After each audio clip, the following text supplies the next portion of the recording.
Walsall to get us underway, kicking from right to left. There's a cheer after that. It's a quiet moment of anticipation, and it's the visitors who fire it over towards the far side at the pace of Tom Knowles. Exchanges passes with McKenty up towards the corner of the penalty area, tries to get a cross in towards James Taylor, and it's cleared as far as Sturk, the little left footer, out towards Gordon. Gordon down the touchline for Isaac Hutchinson, who is the leading goal scorer on the pitch for Walsall today, with half a dozen. Freddie Draper up around that mark as well. And the ball forward from Donovan Daniels. And see the amount of skid that you might just get on this pitch. Won't always roll true. At times you'll get a little bobble, but it doesn't look too bad at first impression. Referee all in black, wearing a poppy in the centre of his shirt. Red and white stripes, black shorts and red socks for Sheppey. They throw it down the line, attempt to get that flicked on. Won't come off Wisson. Walsall up towards the edge of the penalty area. Wisson leaves it for his teammate to clear up towards Bradshaw. Poked away from him. Headed back up towards halfway by Morgan. A bit untidy for a moment. Cagbay finds Tierney. Good control by McKenty. Looking out on the right-hand side for Knowles. Ball forward was blocked once, blocked twice, and the home side will try and carry it away. Lambert turns it out on the far side, and it's cleared further forward by Wilkins. Interception on halfway. Sliding in is Cagbay. Out to this left, and Hutchinson playing on the left of a three behind the striker, although naturally a right footer. He looks to sweep the ball towards the far side. Cut out on the volley by Morgan, who just gets rid first time. A little flick on by Wisson, and there might be a bit of space here for the pace of Leonard. Danny Leonard down the right-hand side. Everybody on their feet as he approaches the penalty area. Across comes a Walsall defender, and it's out of play for a throw, but the pace there of Danny Leonard, who's returned to this club after a year away playing National League football. He's shown there that he's a threat on the break. Yeah, and it was one of those where he just knocked it past Donovan Daniels, and fortunately we had a Cagbay covering for the Saddlers there, but it's a really good glimpse from the home side there as what they can do on the break. Our view of that particular corner of the ground is blocked off. It looks like it might be a corner rather than a throw. No, it's going to be a throw because somebody's coming short. It is a little bit difficult because you've got the fans in front of the clubhouse who are leaning on the rail there, and they're here in such good number. It's all part of the atmosphere. This will almost certainly be a new club record crowd, which is just under 1,300. We're expecting about 1,400 today, as Donovan Daniels was wanting to shepherd it out by the byline, and he can't, and concedes the first corner of the game for Sheppey United in the third minute. I mean, you look at the fans behind that goal there. We speak about, struggling to see the corner, but it's fantastic to see so many fans behind that goal there, and it's a great occasion for this football club, and they've started brightly. Yeah, if one person moves, the rest are going to move with them. That's for sure. Corner on the right-hand side. It's deep towards the far post. And Owen Evans, it just dies in the breeze a little bit. And it is quite a breezy ground. It's so open from here out towards the Thames Estuary. Also look over the top here for Douglas James Taylor, but the ball again goes very quickly through to the keeper. Has to come outside his area though. And Aidan Prohl clears long downfield. And again, it might hold up before it gets to the penalty area. Donovan Daniels is forced to play it and creates an angle to get it back to Owen Evans. This is all part of adjusting and adapting to the surface that they're playing on tonight. The diagonal looking for Hutchinson. That's going to be cut out on the volley by Diallo, the right back, intercepted by Sturk. He finds Hutchinson down this left-hand side. Hutchinson looking to angle it into the penalty area. It dies. It was miscontrolled. In the end, it's quite grateful to get it clear there is Wilkins. Also with most of the ball, but we have seen that pace on the flanks that the home side have on both sides. Donovan Daniels just on halfway to the near side, and Liam Gordon. Gordon back to his captain. Forward for Sturk. Daniels short again for Sturk, who will be pretty much the quarterback at times for this side. Left footer, probably about 5'9", 5'10", sturdy character. A couple of goals this season already for the Saddlers. Hutchinson back to halfway and Cagbay. Out towards the far side, and Joe Riley. Riley back to his captain. Just happy to maintain possession here, getting some good touches. And Daniels comes forward. He's only about 35 yards out now, looking for runners. Tries to float it through towards McKenty, but that's got too much on it. Good run off the ball by McKenty, and the Saddlers at the moment very calm in possession. Yeah, it's one of those, McKenty, I think, where we've seen on a number of occasions so far this season that he can make those advancing runs, and it makes a bit of a difference having him, because he offers something completely different to what the other midfielders that we've got at the football club, and he has that bit of stature, that bit of mobility, that bit of physicality in there as well, and I think we've missed him when he's been injured. 6 minutes, Sheppey United 0, Walsall 0 on BBC Radio WM, BBC Sounds and 5 Sports Extra. Throw on the left-hand side for the home side to be taken by Frankie Morgan. He's been here a couple of years now. A lot of these players have been at other clubs in Kent. So you get in non-league circles, moving from club to club. Walsall clear their lines deep into the home side's half. Wilkins allows it to go through to his goalkeeper. Wilkins, who was one of those players that gets talked about in the media because of his day job. He's a scaffolder, does 12-hour days. And then the real release for him is playing football. Doubt he's been on the scaffolding today, mind you. I don't know, there's quite a few of them who showed up, with only an hour and 15 to spare or so. So they could all have been working today, and that's something I would expect. So some of them, I'm not sure he'd be on the scaffold today, but there you go. Hutchinson down on the left-hand side for McKenty towards the byline. Gordon is there in support, does well to get it back towards the corner of the box, and Hutchinson thinks about a little chop back, but in the end he continues his run. He's 30 yards out in central, closed down well, but has support on the right-hand side. Low cross from Tierney, didn't really get any power on it, and it's cleared long downfield. Daniels has to judge that well. Bradshaw was gambling in behind him, and then strength from Daniels to hold off the striker. And he gets it back to his keeper. And Owen Evans is able to clear it downfield. Ball over the top on the right-hand side, looking for Tierney. It's interesting, the mix and match so far from Matt Sadler's side, Tommy, that we've seen them maintain possession, but we've also seen them look to play the long ball. They haven't executed it well, but a bit of variety. Yeah, and I think they've just got to get to grips with maybe the bounce of the ball, if they're going long, the wind as well. It's quite swirly out there when you're out there on the pitch, and I think, the Saddlers can play both sides. Now it's Douglas James Taylor on the edge of the penalty area, holds off his man, shot takes deflection and behind for a corner. It was very simply played through to him. Good touch from Douglas James Taylor, and the defender does well to squirt that behind, but a first set piece for the visitors. Having watched Sheppey's games in the last couple of weeks, you will have seen that their two centre-halves do tend to drift wide of each other, and if you can get that ball into the central striker of Douglas James Taylor or Ross Tierney at some point or another, they will get joy from that sort of situation. Corner over on the far side, the Walsall right to be taken by Ryan Sturck. Gets plenty of air on it. McKenty tries to get ahead to it and thunders his header wide. Did well to hold off his man and got plenty of power on it, but he's planted it, a yard and a half wide of Brawl's left-hand post. Presentable opportunity for Walsall. 2 attempts at goal, but it remains 0-0. As Gordon looks down the left-hand side for Hutchinson. Steered infield for Douglas James Taylor. Has a good look round at his options. Finds Sturck. Sturck for Tierney. Tierney with a long-range shot, and that's about a yard and a half wide of the other post.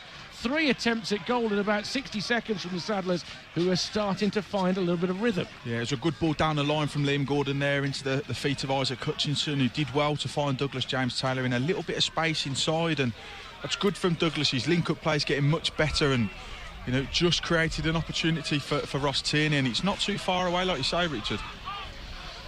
As they look to pass out from defence here, the home side, they turn it out of play. 8th tier of football, 4th tier of non-league football, and yet you still have this modern tendency of goalkeeper and 2 defenders on the edge of the 6-yard box for a goal kick situation. Fascinating how these things, when they're tried at higher levels, filter down and everybody feels like they ought to have a go at it. Hutchinson out towards the far side, had just enough on that. Touched in field first time by Riley. Gets it back from Knowles. And now here's Riley looking to thread it forward. Hutchinson getting himself turned, tries to play a 1-2 with James Taylor. Wilkins gets back with Hamill to just cut off the route. And out towards the far side, and Morgan, the left back for Sheppey United. Awkward bouncing ball that Daniels has to deal with. It holds up on the second bounce, and you can see that Bradshaw knows this pitch well, in that he knows that the bounce may not be quite true, but the first bounce is quite a normal bounce. Second bounce tends to come back at you. As Walsall again go long ball down the right-hand side this time, and he's dragged back towards James Taylor. It's a good save. Diving to his right from Prawl. The run from McKenty gets towards the byline. The cross was deflected back to Douglas James Taylor. He tries to shoot it through Connor Wilkins, and the keeper has to make a stop. That's a good move down the right from Walsall. It was, and it's a fantastic advancing run from Oisin McKenty there, and I actually thought the ball was going to get away from him and seen it just skip up off the surface, but he does really well to judge the second bounce of the ball and the little pass back, towards the edge of the 6-yard box, towards the penalty spot. It's a really good move from the Saddlers, and James Taylor's unlucky. It's a great bit of defending in the end, though. They're going to make this sharp start pay, haven't they? That's 4 attempts at goal we've seen from the Saddlers. Well, the one break down the right and a couple of set pieces for Sheppey. And again, you do see the signs that they know the surface better. Here's Bradshaw on the right-hand side. Played a rather heavy pass there to Leonard. Also scrapping to try and win it back. Bradshaw has it lifted away from him by Gordon. James Taylor will scrap underneath the ball with Wilkins, and he's able to hold it up, looking for Hutchinson coming in support. It's very tight down the left-hand side. Tackle on Hutchinson, ricochets back his way, and Douglas James Taylor with a shot that's blocked by the feet of the keeper this time. Comes out to McKenty. And now Riley opens it up on the right-hand side for Knowles. Knowles looks to get past Morgan. Morgan does well, and his clearance evades Riley. Picked up instead by a Kagwe. He looks early into the penalty area, and that's a loose ball. Goes through the goalkeeper. But another opening and forcing a save. James Taylor blocked this time by the legs of Aidan Prawley, who's made a good start to the game. Yeah, and like you said just moments ago, Richard, it's all about making these early chances count. You don't know how many clear-cut you're going to get, and it's another one for Douglas James Taylor. He's got to score with one of these. Prawley, a 25-year-old goalkeeper, one of a number of players in this Sheppey United team who previously were at Corinthian. He's already had to make a couple of reasonably sharp saves here. As Riley can't control the return pass of a 1-2. Sturt won it back, but the challenge on him delayed his progress forward. Now an interception from Daniels for Walsall. 0-0 in the 12th minute. As Walsall again are patient. Sheppey United looking to hold their shape. As Gordon rolls it across the centre circle for Riley. To the left-hand side. And Daniels looking further out towards the touchline, and Hutchinson, he's been busy already. Stirk again on the edge of the centre circle, once more looks left. This time it's Liam Gordon. Gordon infield to Hutchinson near the corner of the penalty area. Hutchinson again has a look round, aware of his options, decides that safety first is back to Stirk. And Stirk to Gordon once more, afforded a bit of space to maybe get a cross in, away on the edge of the 6-yard box by Wilkins. And then Bradshaw will try and hold it up. But Kagwe flicks the ball away from him. Dealt with on the edge of the penalty area by Sheppey. And now Liam Gordon has to tidy up on halfway for Walsall, who continue to probe the away side. In the opening match of the first round proper of the FA Cup, Barnsley and Horsham also in action, kicking off at the same time. As Daniels looks long out towards the far side, and Knowles, well judged by the left-back, Frankie Morgan. It's a good cheer from the home fans for just backpedaling and making sure he got the flight of that ball right. And now a Kagwe short for McKenty, square in Stirk. Stirk 15 yards inside the Sheppey half, carries it a bit further before finding Hutchinson on the half turn.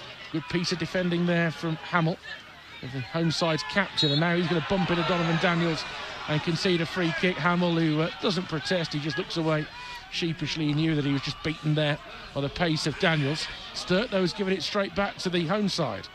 Wisson in field, laid out to the left-hand side by Lambert. Chance for Bessie Saldana to show his pace. Morgan joins in, looking to get an early cross in, and that'll be blocked behind, and it'll be another corner for Sheppey. Yeah, it's, they move the ball quickly when they do get it. They want to try and get it out to their wide players. They're identified by the group as being the danger men in this side, and they've shown so far that they can get in behind the Saddlers there. And that early cross is just trying to find Bradshaw in the box, but takes the ricochet. Now it's a corner, and it's a fantastic opportunity for them to get the ball in the box.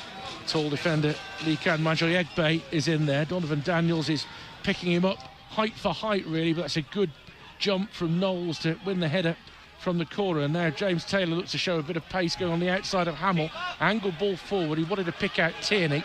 There's too much on it. So across comes Wilkins to clear it downfield. Gordon with good chest control, awkward bouncing ball, finds Hutchinson just in from the near touchline. Ian Gordon have a brief discussion about what to do with the ball. He gets it back, Hutchinson, from Donovan Daniels, and then a rapier-like ball out towards the far side, which Morgan has miscontrolled. Riley decides to let it roll out of play for a throw. They want to get the ball clearly out towards Knowles to try and use his pace against Morgan. That's shaping up to be one of the better individual battles in this game, Tom.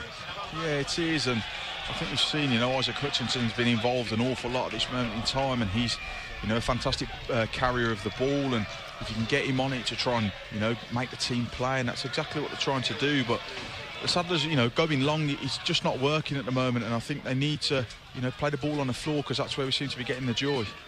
Also won it back after a miscued throw by Frankie Morgan, which went considerably higher than it went far, but they gave it away cheaply, the Saddlers, and they have to turn it back towards their goalkeeper, Owen Evans. Bradshaw will close him down, but Evans just rolls it out on the far side for Akagbue, who's settled pretty well into this game, the low knee from Stoke. Hasn't seen a lot of football so far. Started the game at Salford and lasted the half there, but did play last week at Mansfield. Yeah, I thought he was impressive away at Mansfield as well, to be thrown in after not playing since the 9th of September. He did really well in a real physical, tough game against a Mansfield Town side who were obviously in a fantastic rich vein of form in the league and in all competitions. Obviously that came to an end in the week against Port Vale in the EFL Cup, but it's one of those where he's not looked out of place in either game so far. He is one of the players affected by the Walsall centre-back injury curse this season. He hasn't been fully fit for some of his spell. Here's Sturt, nice little reverse that Tierney dummies through towards James Taylor now. Out towards the left, and Gordon inside the penalty area. Gordon through the legs of a defender. It ricochets off the goalkeeper, and they clear it at a stretch. It'll bounce out of play in the end for a goal kick. Gordon shot through the legs of a defender. Keeper didn't know much about it. It hit him, came out, and there was nobody there to turn in the rebound. I think we were discussing before the game with a member of Sheppey staff about the stature of the goalkeeper. He's not the tallest, but it was pointed out he's a fantastic shot stopper, and he's proven to be that so far. He's had a couple of efforts, not straight at him, but you would expect him to be comfortable for the goalkeeper, and he's done really well so far in that Sheppey goal.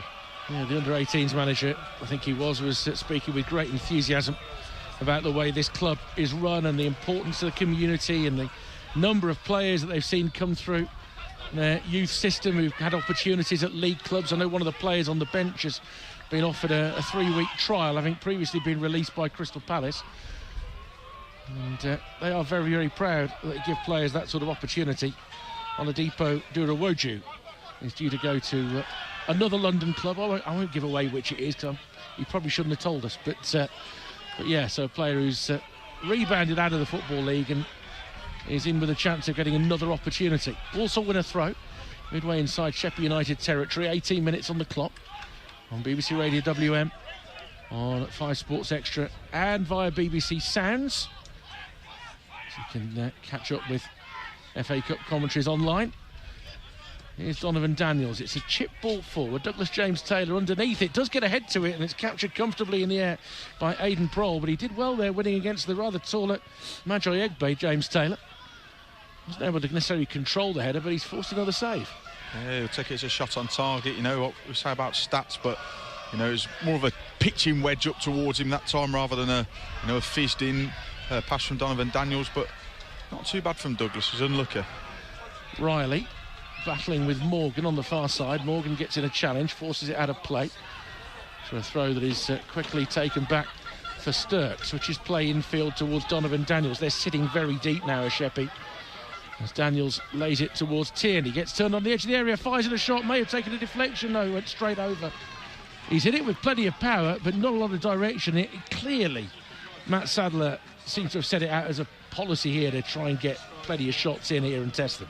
Yeah, it's shoot on sight, isn't it, at this point? And I think, in this day and age, you always say if you don't test the keeper, if you don't buy a ticket, you'll never win the raffle. And it's one of those where, Frost Tierney seems to get a little bit of space in and around the 18-yard box on the turn on the sixpence. You might as well have a go because, you want to test the goalkeeper. Sheppey, managed by a man who was instrumental in them being back inside Sheppey, back in this ground at Holm Park. Eddie Batten, an interim manager, being assisted by Jeff Record and Aaron Gray, who's recently returned to the club, a former player.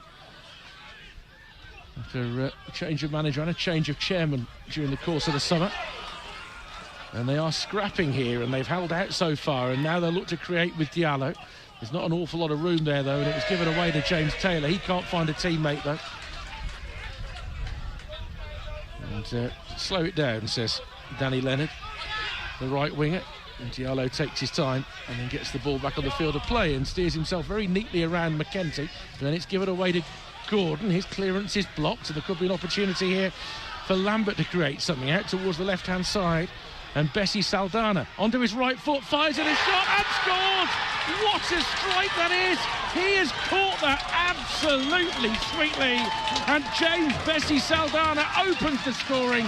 First attempt from Sheppey United, and they're in front. 21st minute, Sheppey 1, Walsall 0. What a fantastic strike from Bessie Saldana.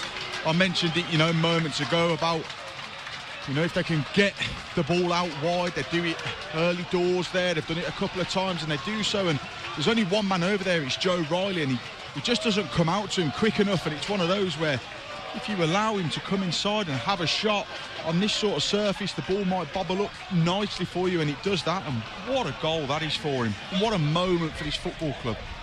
He couldn't have hit it more sweetly. No. He really couldn't. What a blow that is for Walsall. And that is what happens in the FA Cup first round proper. There may be 4 levels between them. And actually, when people say it's either 73 or whatever it is, places between them, it's actually more than that when you think of the different divisions around the country as well.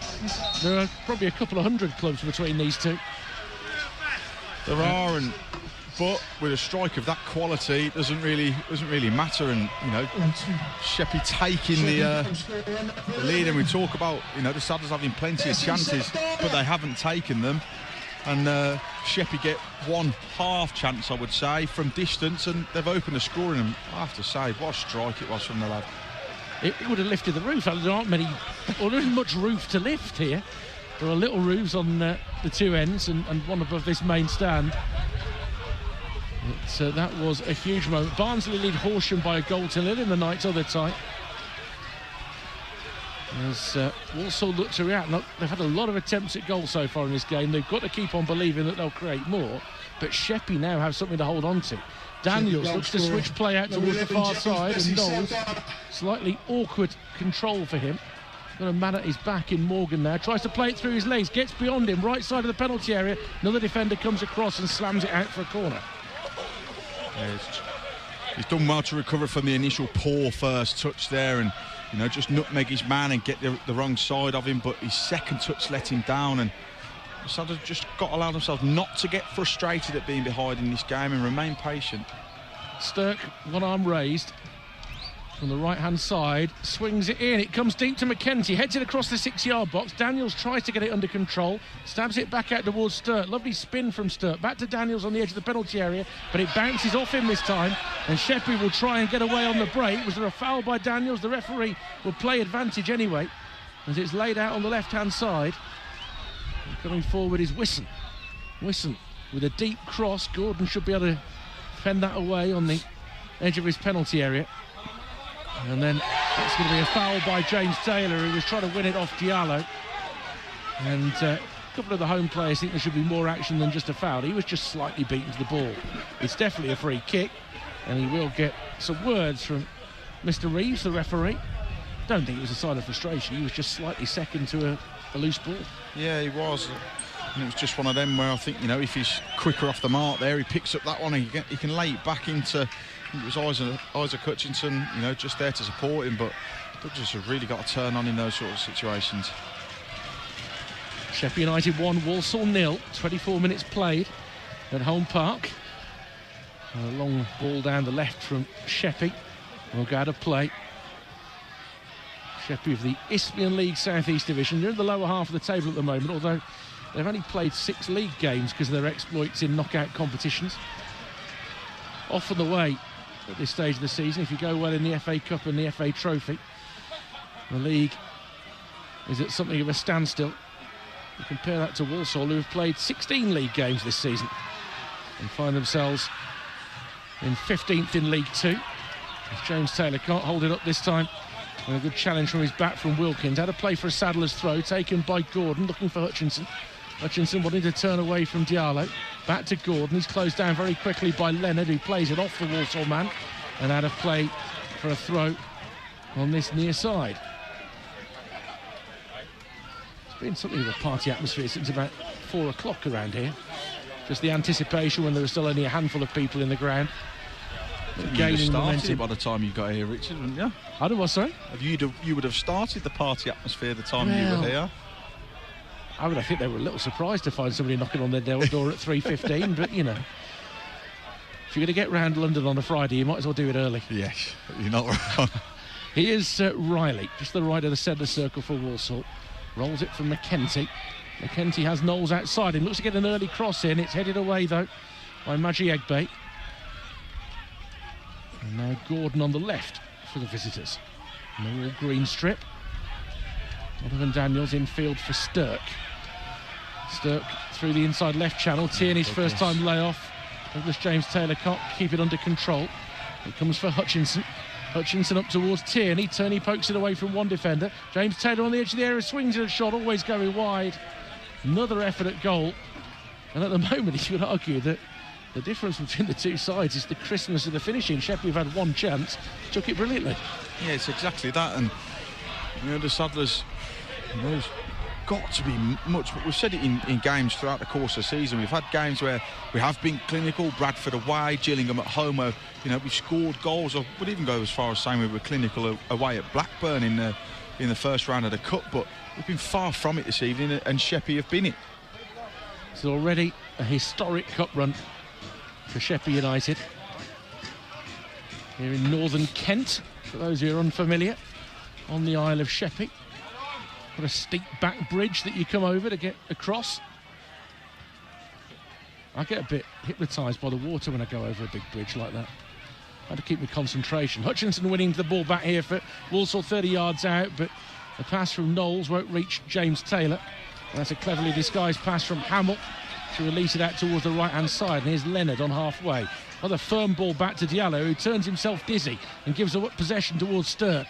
He spanned 360 degrees and lost track entirely of where the ball was there, did Diallo. In the end, he recovers and races back to put the ball out of play for a throw to Walsall. But a bit tumble dry from him on that occasion. Daniels for Stirk. Walsall have played the neater football. Sheppey United have got that great goal. McKenty can't play a 1-2 with Tierney. Tierney scraps to maintain possession, though. Looks to drive through the centre of the home defence. The ball ricochets off him again, and it should be cleared. Wilkins runs into the challenge by McKenty, but he manages to shield the ball sufficiently. And the challenge from the former Newcastle United player McKenty leads to a free kick to Sheppey United. 28 minutes gone. We said everything about this evening, the sense of occasion, the fact it was Friday night. It just suggested that it was going to be one of those nights where you wouldn't be surprised if Sheppey got through. And at the moment, you can see it's got the classic FA Cup shot look. Yeah, it's one of those where, we spoke about it a little bit, like you say, before the game. We spoke about it on the drive down as well, that it's got the makings of everything you'd want from an underdog story in the FA Cup. And I think everybody outside of Walsall Football Club probably wants Sheppey to win this game. And at the moment, they're doing so. Horsham have equalised at Barnsley. Barnsley 1, Horsham 1.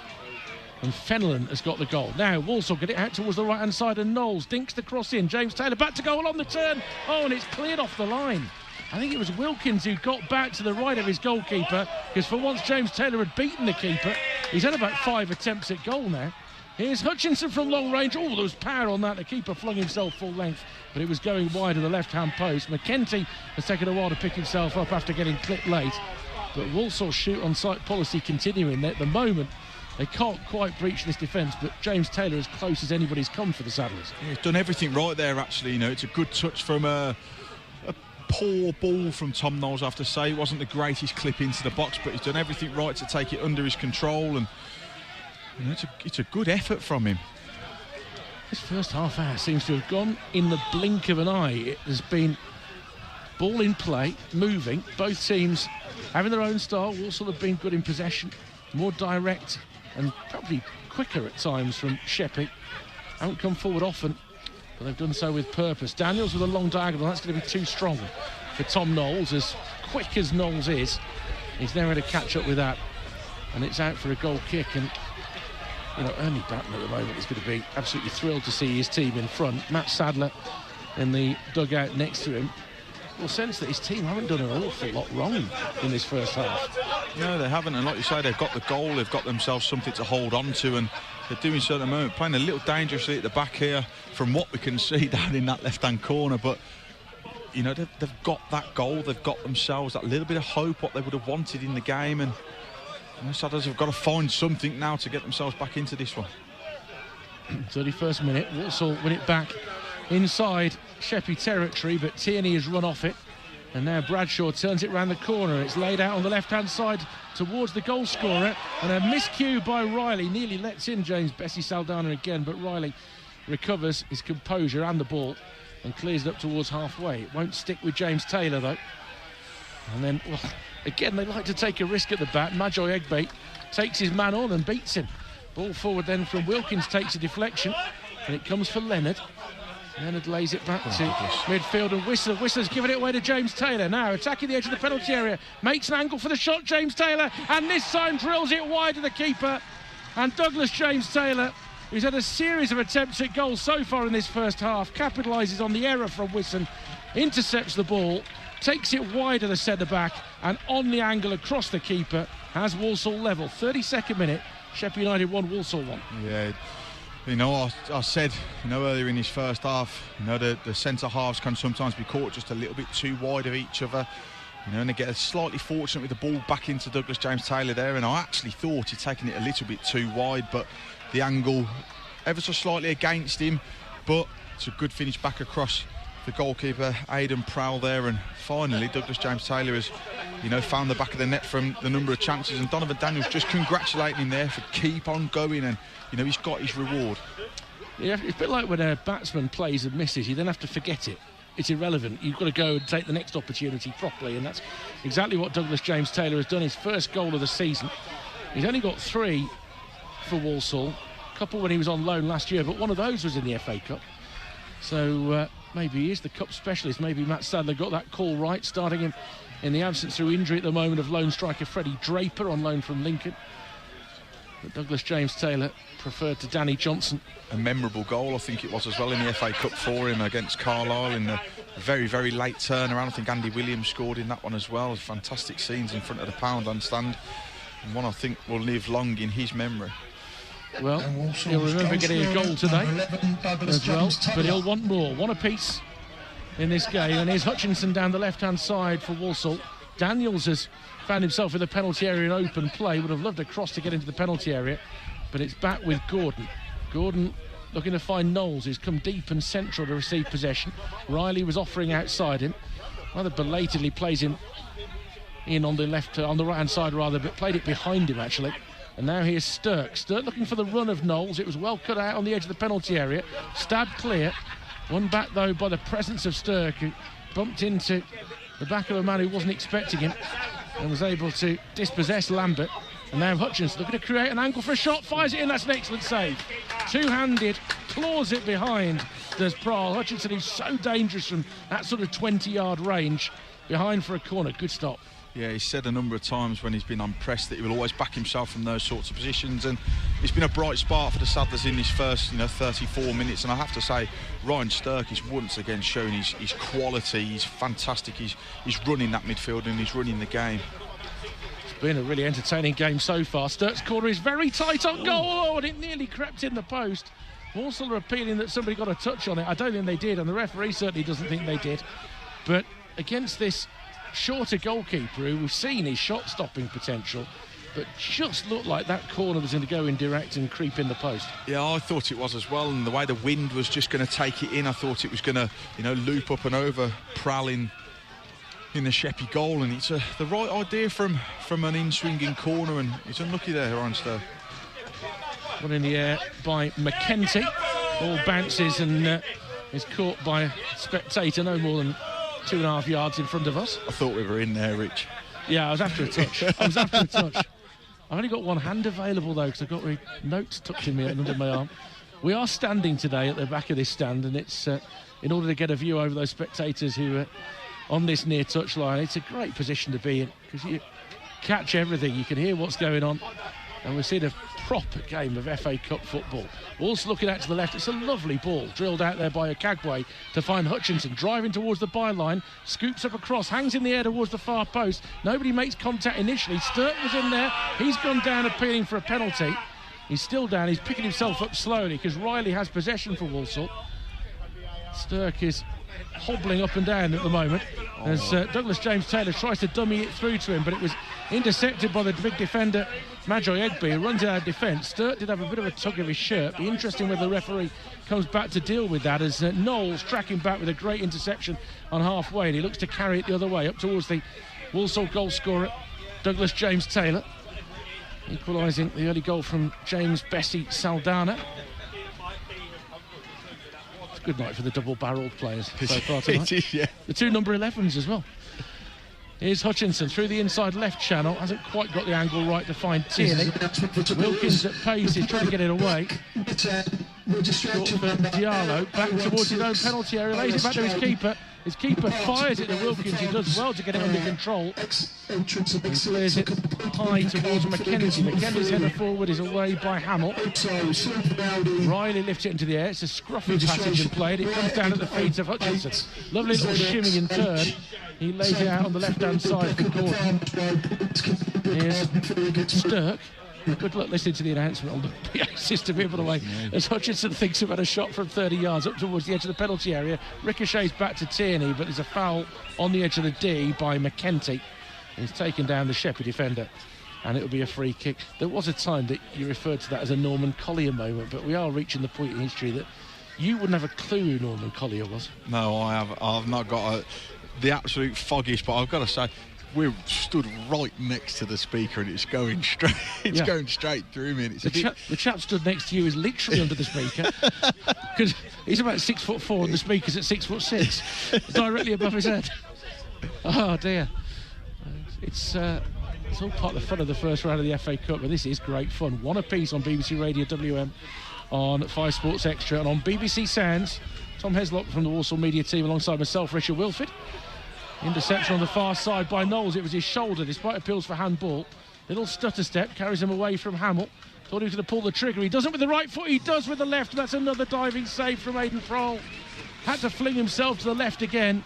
Whether it was inside or outside the post, he couldn't really judge. Had to make sure. Knowles close, behind for a corner. Yeah, he struggled to get the ball out of his feet there almost. I think he shifted onto his right foot. He wanted, to be able to get a shot away with his right, but it's a fantastic strike with his left there, and it's another good save from Sheppey keeper Prowl. It's going to be a switcher corner taker here. Ryan Stirk has given way, and Ross Tierney will take it from a distance there, a bit like twins, one right-footed, one left-footed. And Tierney with a right foot will produce an outswinger. It's towards Donovan Daniels. Vital touch in there. I think it was Hamill, and it's Hamill who picks it up 5 yards outside the penalty area and looks to release it long for the pace here of Leonard. Leonard holding it up with Gordon at his back. He tries to squeeze between two defenders, and Gordon does well to rob the ball. And Walsall look down the right-hand side. It's Morgan who intercepts. Spinning ball, gets a good head to it. Stirk gets it down towards Tierney. Tierney just over halfway. Infielder McKenty. He looks very quickly to his left to see what options are there. And here's Donovan Daniels, who a few moments ago thought he was about to burst the net, only to see it flicked away by that crucial challenge from the home skipper, Richie Hamill. Also move it right for Riley. Just over 6 minutes to go till half-time. Riley carries it a long way. He's 25 yards out, turns on the sixpence. Douglas James Taylor tries to feed it through to Tierney in the box. It won't reach him, but it's out to Stirk. Stirk with the outside of his left boot finds Gordon. Wide on this near side, lays it back once more for Stirk. Stirk with a shot. Oh, what a save that is. It's the best of the lot. That looked like it was going top corner. He's pinged it as Ryan Stirk, and the keeper somehow has got his fingertips on it and got it away. He keeps it at 1-1. I've got to say, it's a great effort matched by an even better save. I thought he'd just done everything right there on Stirk just to curl it away from Prowl in the goal, but what a save. Aidan Prowl is exactly what the Sheppey youth coach described to us earlier. He'd absolutely lived up to the billing he was given earlier. Stirk has returned to corner duties. This really hangs. McKenty heads over. He will feel he should have done better indeed. He chides himself. He's fuming, Oisin McKenty, because that has been on all night from set pieces. Back post, McKenty, free header, puts it over the bar.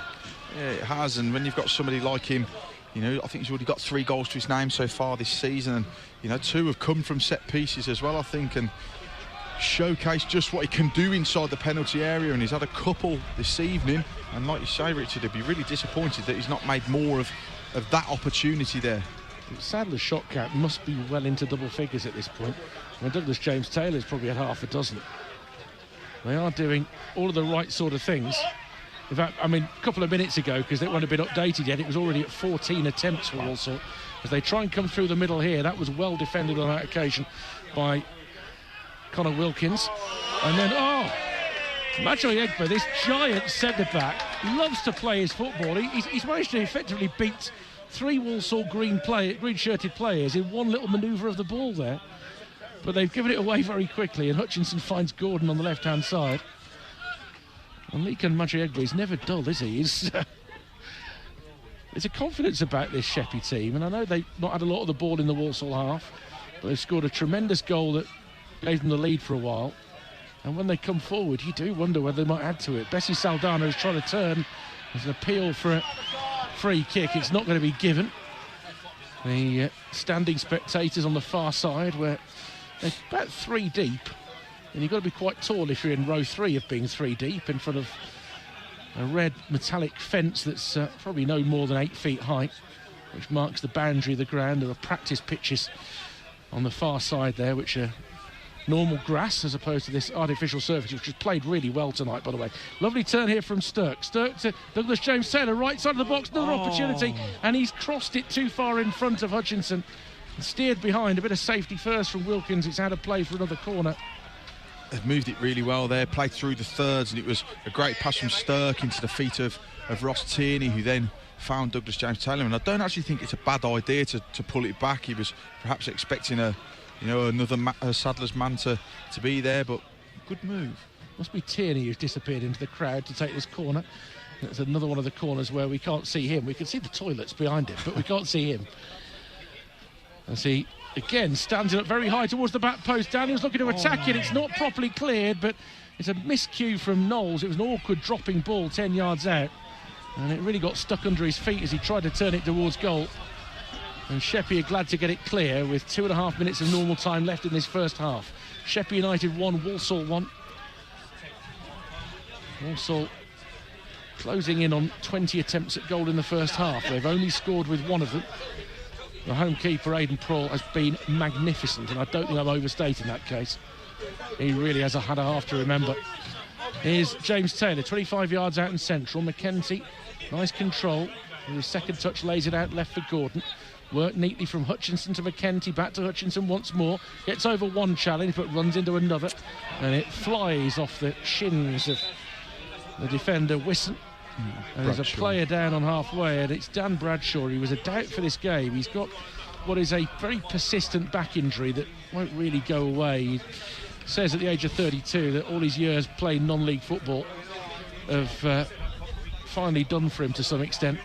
Yeah, and I think playing on this type of surface, it's like a real, knock against you, because it can be harder than running on grass as well. And when you've got back injuries, that can really take its toll. And like you said, they've worked incredibly hard. I saw him thank the physio for getting him, even to this stage of the game, to be able to play 44 minutes against, Tom's former side in the Sadlers. It was a great moment for him to be able to play it, but a real shame to see him go off in such a great occasion for Sheppey United. He is coming off though, and Alex Willis will come on, who's got 4 goals this season. 15, Alex Willis. So it is a like-for-like replacement. He actually came off before half-time of the replay in the 4th qualifying round against Billericay as well. Bradshaw scored in both games against Billericay.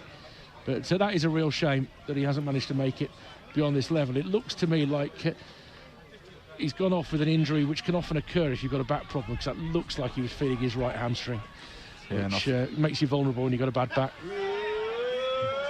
There's Liam Gordon with good control. It sounded slightly painful from here as he controlled that on his chest, and the fans thought that as well on the near side.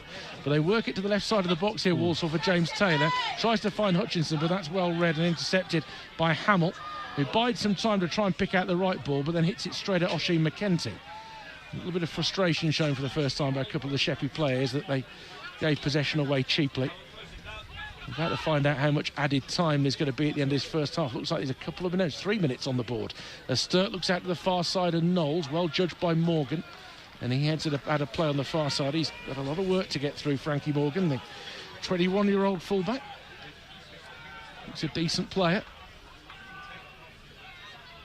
Walsall come forward again with McKenty on the right-hand side into the centre, and Sturk 30 yards out.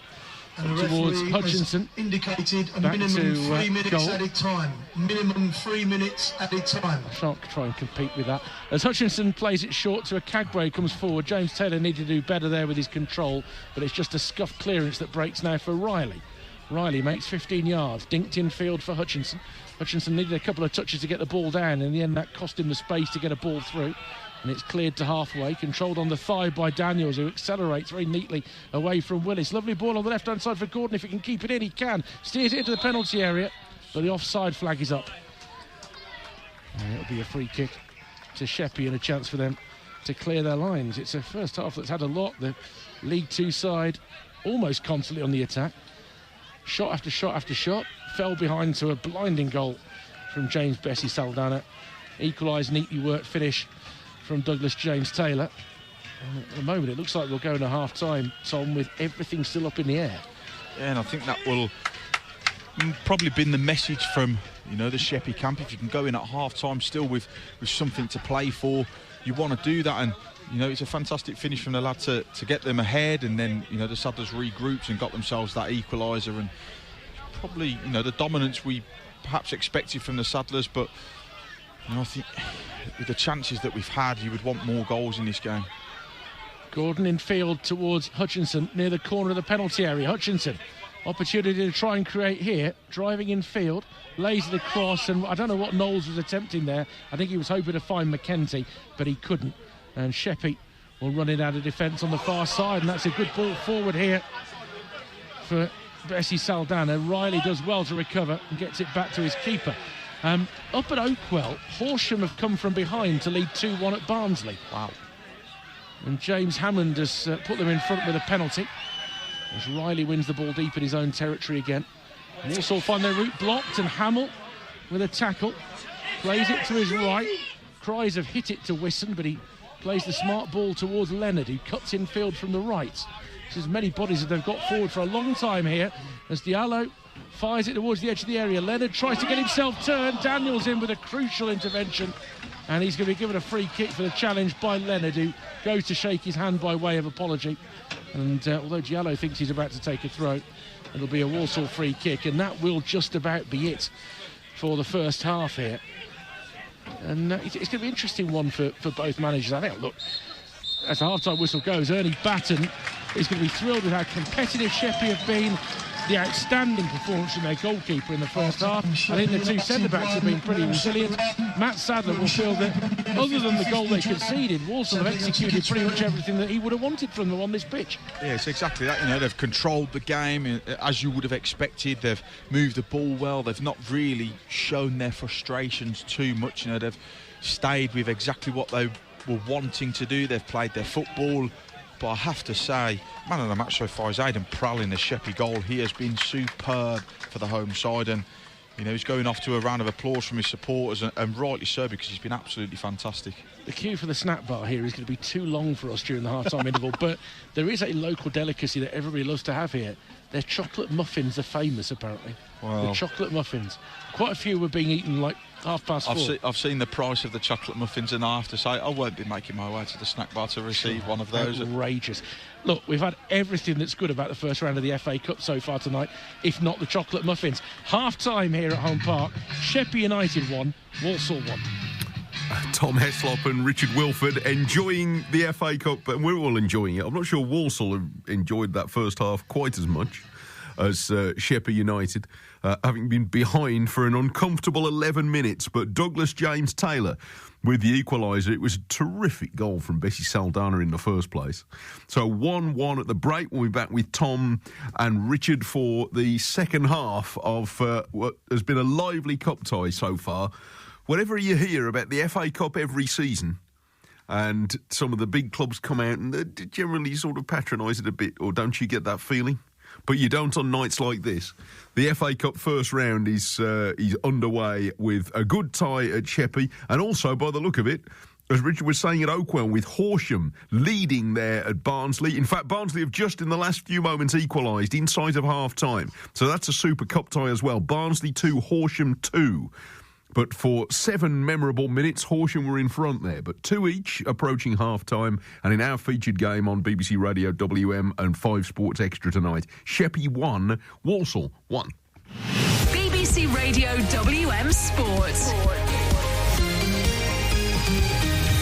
At 8:35 for listeners to BBC Radio WM, there is more live football tomorrow, and then, of course, on Sunday as well. So we're going to take a few moments to look ahead to some of the weekend games for clubs in the West Midlands. Our commentary on WM on FM tomorrow on 95.6 FM at 3 o'clock will be at Bramall Lane, Sheffield United with only 1 point, and so many players injured, so much difficulty for the Sheffield United Paul Heckingbottom. I think has the support and, in many ways, the moral support of an awful lot of people around the game looking at Sheffield United's plight. His future in the job seemingly, it is the subject of a lot of discussion, with the possibility that Chris Wilder might return. But whoever is managing Sheffield United, it's going to be a long way back from where they are. Wolves on 12 points and unbeaten in 5 league games are feeling pretty good. But they could do without quite so much controversy this weekend.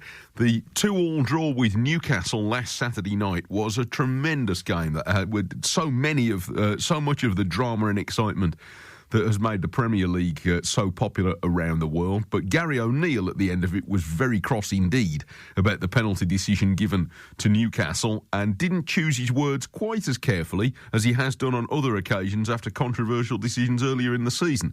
And when we spoke to him at the press conference today, he hadn't changed his tune all that much, and it certainly didn't make him feel much better when he heard that the official review into that penalty decision last week agreed with him. No, I saw the numbers in the sort of the review that they do on Tuesday. That was 5-0 in favour of a penalty not being given on field, and 4-1 in favour of it should have been overturned by VAR. And I think Anthony Taylor's doing the Championship game this weekend, so I think that's 3 referees now that have been relegated off the back of refereeing for us. So you will need to be careful when you referee for Wolves, because you can end up in the Championship the following week. Man United, Luton and Newcastle now. So no, I haven't received an apology, and I don't want one.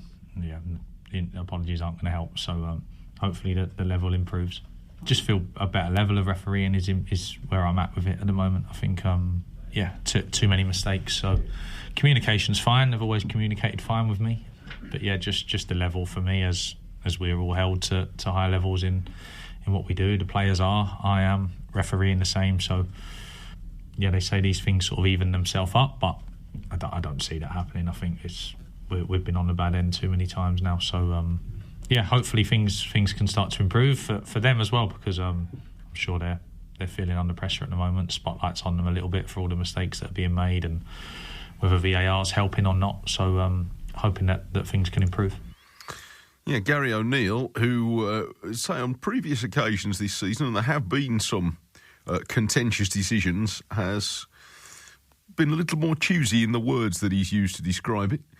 Not so much this time. Robert Jones is the referee who will hope that he's still doing a Premier League game next weekend after he's refereed Sheffield United against Wolves, and that'll be live on BBC Radio WM on 95.6 FM tomorrow afternoon. Mel Eves will be with me for analysis on that game, and of course Das Hale will be here from 2 o'clock to steer you through all the team news and build-up. Daz will be presenting the programme from St Andrews, where commentary on DAB digital radio in the Birmingham area and on Freeview, channel 722 in the West Midlands, will come from St Andrews. Blues against Ipswich, and 3 defeats in his first 3 games for Wayne Rooney, the most awkward of starts, after trying to instill his brand of football with not much success so far. But he told Richard Wilford yesterday that it may have been a difficult transition so far for Blues to Rooney ball, but the manager says there's no turning back. We obviously want to play, and I said this last week. I've looked through all the stats on it as well, which has backed it up. The teams who get out the league are teams who play football and teams who have more of the ball. So, as I said, the process. I seen Pochettino comment yesterday or the day before, asking for patience. And again, they spent a lot of money. They've brought a lot of players in, had a full pre-season. We're only a few weeks into me coming in here, and so as I said, I'm really calm. I'm happy with how the players are taking information in.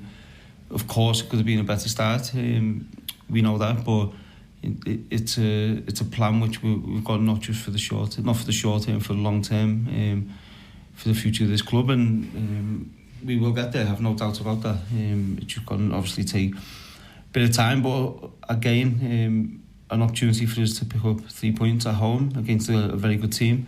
So it's been a challenging month for us, playing against good teams, good footballing teams. So I feel next 2 games are big for us, going into the international break, and of course we'll be doing everything we can to pick up the points. Wayne Rooney determined to press on in his chosen direction when Birmingham City play Ipswich tomorrow, and that'll be on BBC Radio WM, on DAB digital radio if you're listening in the Birmingham area, and it'll be on Freeview channel 722 for listeners around the West Midlands. On our DAB Black Country service, and depending on where you live in the West Midlands, you might be able to pick up both. They're on different channels, so do look around your DAB radio if you're wanting the different commentary. But from the Black Country transmitter, we'll be at the Hawthorns, where Steve Herman will be describing West Bromwich Albion's game against Hull. Albion going well at the moment, with only 1 defeat in 9 matches, lifting them up to 5th in the table. They were 2-0 winners at Coventry on Monday. Now they take on a Hull side who've had an excellent start to the season under Liam Rowe Senior. And the Baggies head coach Carlos Corberán says it should be a really good game to watch. Magnificent game, because I think they play a very good football. When you put very good players, and for me they have made an amazing recruitment summer with a very good coach, very very attacking coach that is making a brilliant football. When you put these together, it means that you are going to play against one team that is going to be very dangerous. That's why it's in a very good position on the table, and is one team that even the games that they have lost, they will have possibilities to win the games.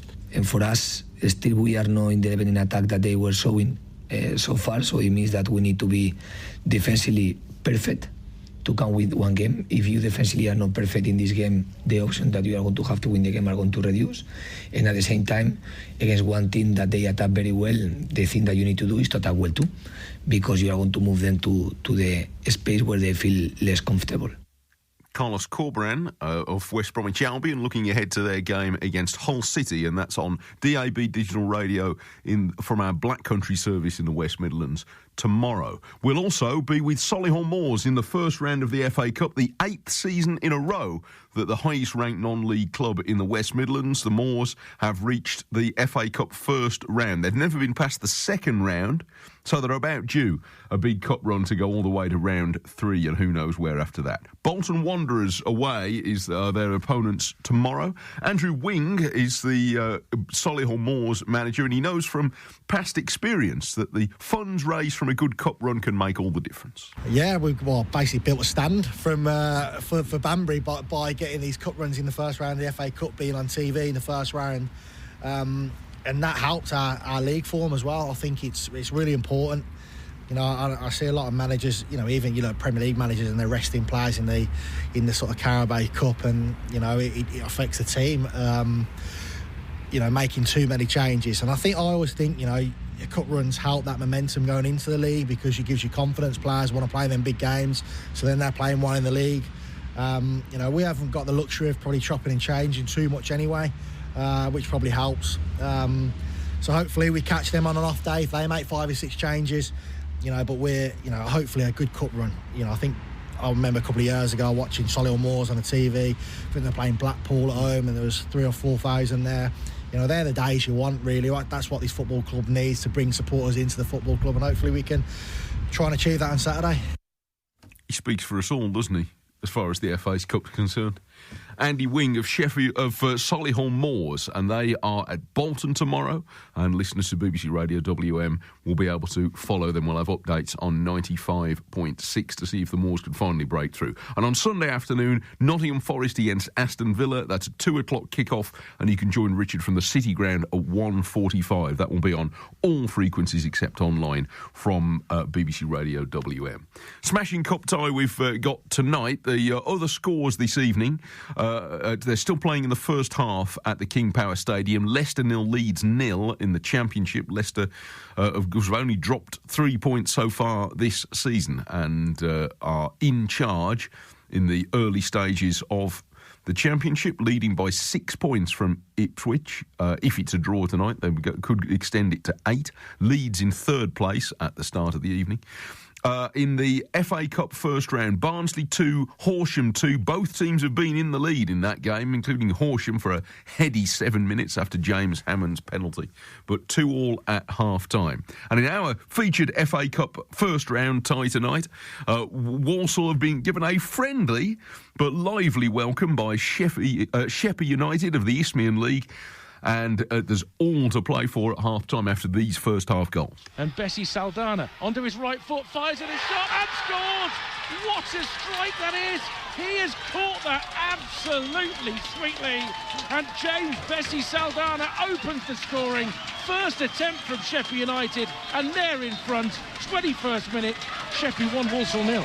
Leonard lays it back to midfield, and Whistler's given it away to James Taylor. Now attacking the edge of the penalty area, makes an angle for the shot, James Taylor, and this time drills it wide to the keeper. And Douglas James Taylor, who's had a series of attempts at goals so far in this first half, capitalises on the error from Whistler, intercepts the ball, takes it wide of the centre-back, and on the angle across the keeper has Walsall level. 32nd minute, Sheppey United 1, Walsall 1. I've just been looking at some pictures here, Richard, of the Sheppey United dressing room at half-time, and the coach, Ernie Batten, who I know, as you were saying earlier, has done a lot, not only for the club on the field, but off the field as well, and getting them back onto the Isle of Sheppey, trying to keep the grin off his face when talking to his players at half-time, but he's thoroughly wrapped up in the moment, as by the sound of it, you all are there. It sounds like a tremendous occasion. It's everything you hoped it would be, to be honest. When you see a tie like this come out in the hat, you want it to be a special sort of night like this, and it really has been.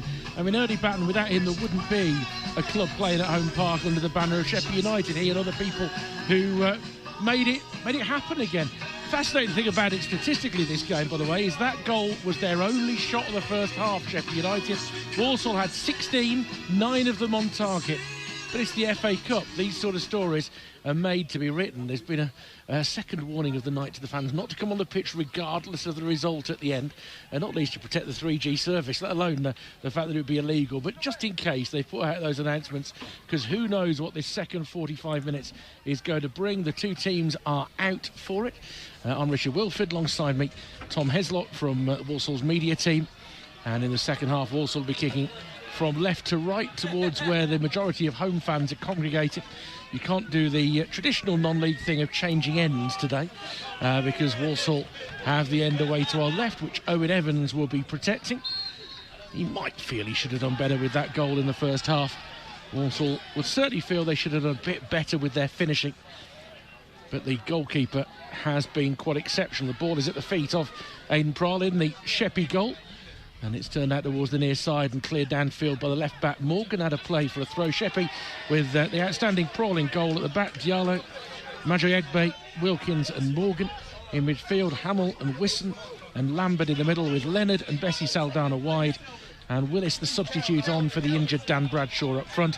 Also with Evans in goal, Riley, Akagwe, Daniels and Gordon at the back. Stirk and McKenzie, the holders, with Knowles, Tierney and Hutchinson further forward in midfield behind James Taylor, who scored the equaliser. Walsall in their change kit of all green. And Sheppey United in their home colours, the red and white stripes with black shorts and red socks. Kind of a la Sheffield United, if you like, if you've been mishearing them all night as that. Sheffield United, of course, who play Wolves tomorrow. But possession with Sheppey United. They go back towards the edge of their own penalty area, and Wilkins has been the busiest of their two central defenders. The left-back Morgan has been in a real tussle throughout, and he receives the ball now, the 21-year-old. Has support outside him from Bessie Saldana. Closed down by Riley. Forced back towards halfway, and that's a lovely little turn as he received the ball there from Hamill. Then he gives it away to Tom Knowles. He looks to accelerate through the gears and gets very quickly away from Lambert. He thought he'd closed him down. He's run 60, 70 yards. He lays it to his left now. Hutchinson with the cross, trying to pick out the run of Knowles, but Knowles have put the brakes on, hoping for the drag back rather than continuing the run. And a promising move is broken up by the home side, who will look to create something. Willis has made a run through the middle, but he's not able to be found initially by Leonard. And now a cross comes in from the left towards Willis, and Willis steers it into the side netting. Well, Walsall were looking for a flag. There was none forthcoming. The ball had been in the air for a long time, but nobody has picked up Alex Willis, who will believe he should have got his attempt on target. Yeah, I've got to say, I thought the cross was perhaps a little bit overhit there, and I think Sadler's players had all gambled on the Tom Knowles run, and they looked a little bit lethargic getting back to it. And what you say, I think that the Sheppey man's going to be really disappointed he's not actually hit the target there. And there was a couple in front of us who thought he might have actually scored that. Well, they shouldn't have needed any reminding of the danger of this side. They may have only had the one shot in the first half, but they did score from it. And they have shown pace. And that all went a little bit easily across the penalty area as Willis wins it back, blocking a ball from Stirk. And it comes now for Wisson. Wisson out towards the far side, and Leonard has got 3 in the box to aim for here. Gordon trying to block the cross, he can't. It's headed away at the near post by Daniels, and Gordon lifted a bit further clear, flicked back towards the edge of the penalty area, away by Stirk, and he's placed that nicely into the path of Hutchinson. He looks to accelerate away from Diallo. Diallo shows good pace to catch up with Hutchinson, but he protects the ball well. And on this left flank, Hutchinson support behind him now coming from McKenty. McKenty back for Stirk, 30 yards out and central. Plenty of bodies forward now for Walsall. Back to Isaac Hutchinson, corner of the penalty area, tries to curl in a shot, parried away by the keeper. That was a more straightforward save. There was a little bit of one for the cameras about the way he fisted that away, but Hutchinson again showing Walsall's eagerness to get the ball goal bound. Yeah, it's another good one there from him to cut inside, and he just had enough created space there, and I think he did the right thing to try and lift it. But another great save from Prabha, like you say, probably one of the more straightforward ones of the evening. Still one apiece. We've had 4 minutes of the second half just about, and it's away by Wilkins, the right-sided centre-back for Sheppey United. He looked a little bit more comfortable in possession in the early moments of the second half. Wisson switching play to the near side. Morgan touches it very neatly in field for Bessie Saldana, and then a Kagwe meeting man and ball at the same time, guides it out towards the near side. Then Knowles with a foul, not too close to his man, takes him down. You can see it's a free kick just in front of the rails down to the left of us. And Joshua Wisson comes across to take the free kick, whilst a young left back, Frankie Morgan, who looks more than capable of being a level or two above this, just shrugs off the challenge from Knowles. Started bright in the second half, Sheppey, like you say. The opening 5 minutes have looked a little bit more comfortable on the ball. They've just tried to get it down, and a little sustained bit of pressure. Possession now is going to allow Richie Hamill to try and deliver the ball into the box. They've sent the big men forward as well.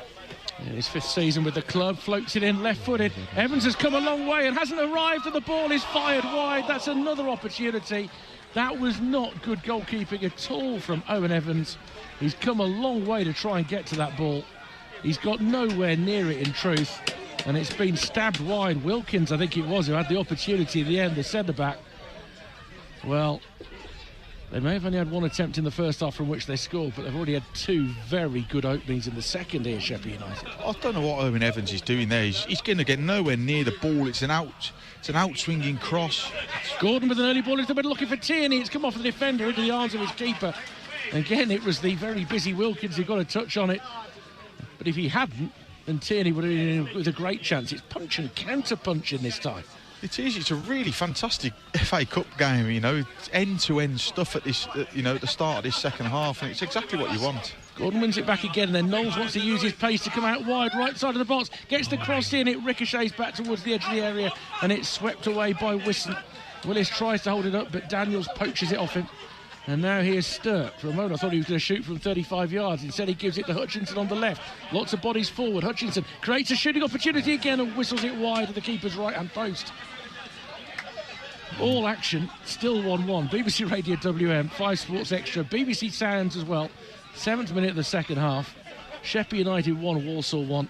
And we've already seen what, between the two teams, something like 5 attempts at goal in this second period. Certainly getting bang for the buck, the ITV cameras, aren't they? You know, it's been a fantastic FA Cup game. The first 52 minutes of it have been fantastic. And Sheppey, you know, offering plenty of value in this second half so far.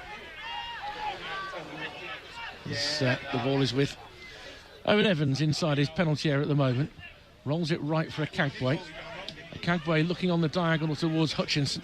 The defender Diallo was shielding his eyes from the floodlights. Well, specifically the one giant floodlight that's been erected behind this stand, because the lighting in the ground otherwise is fine for a midweek game in the Isthmian League South East Division, but the TV cameras are here. You need a bit more brightness than that.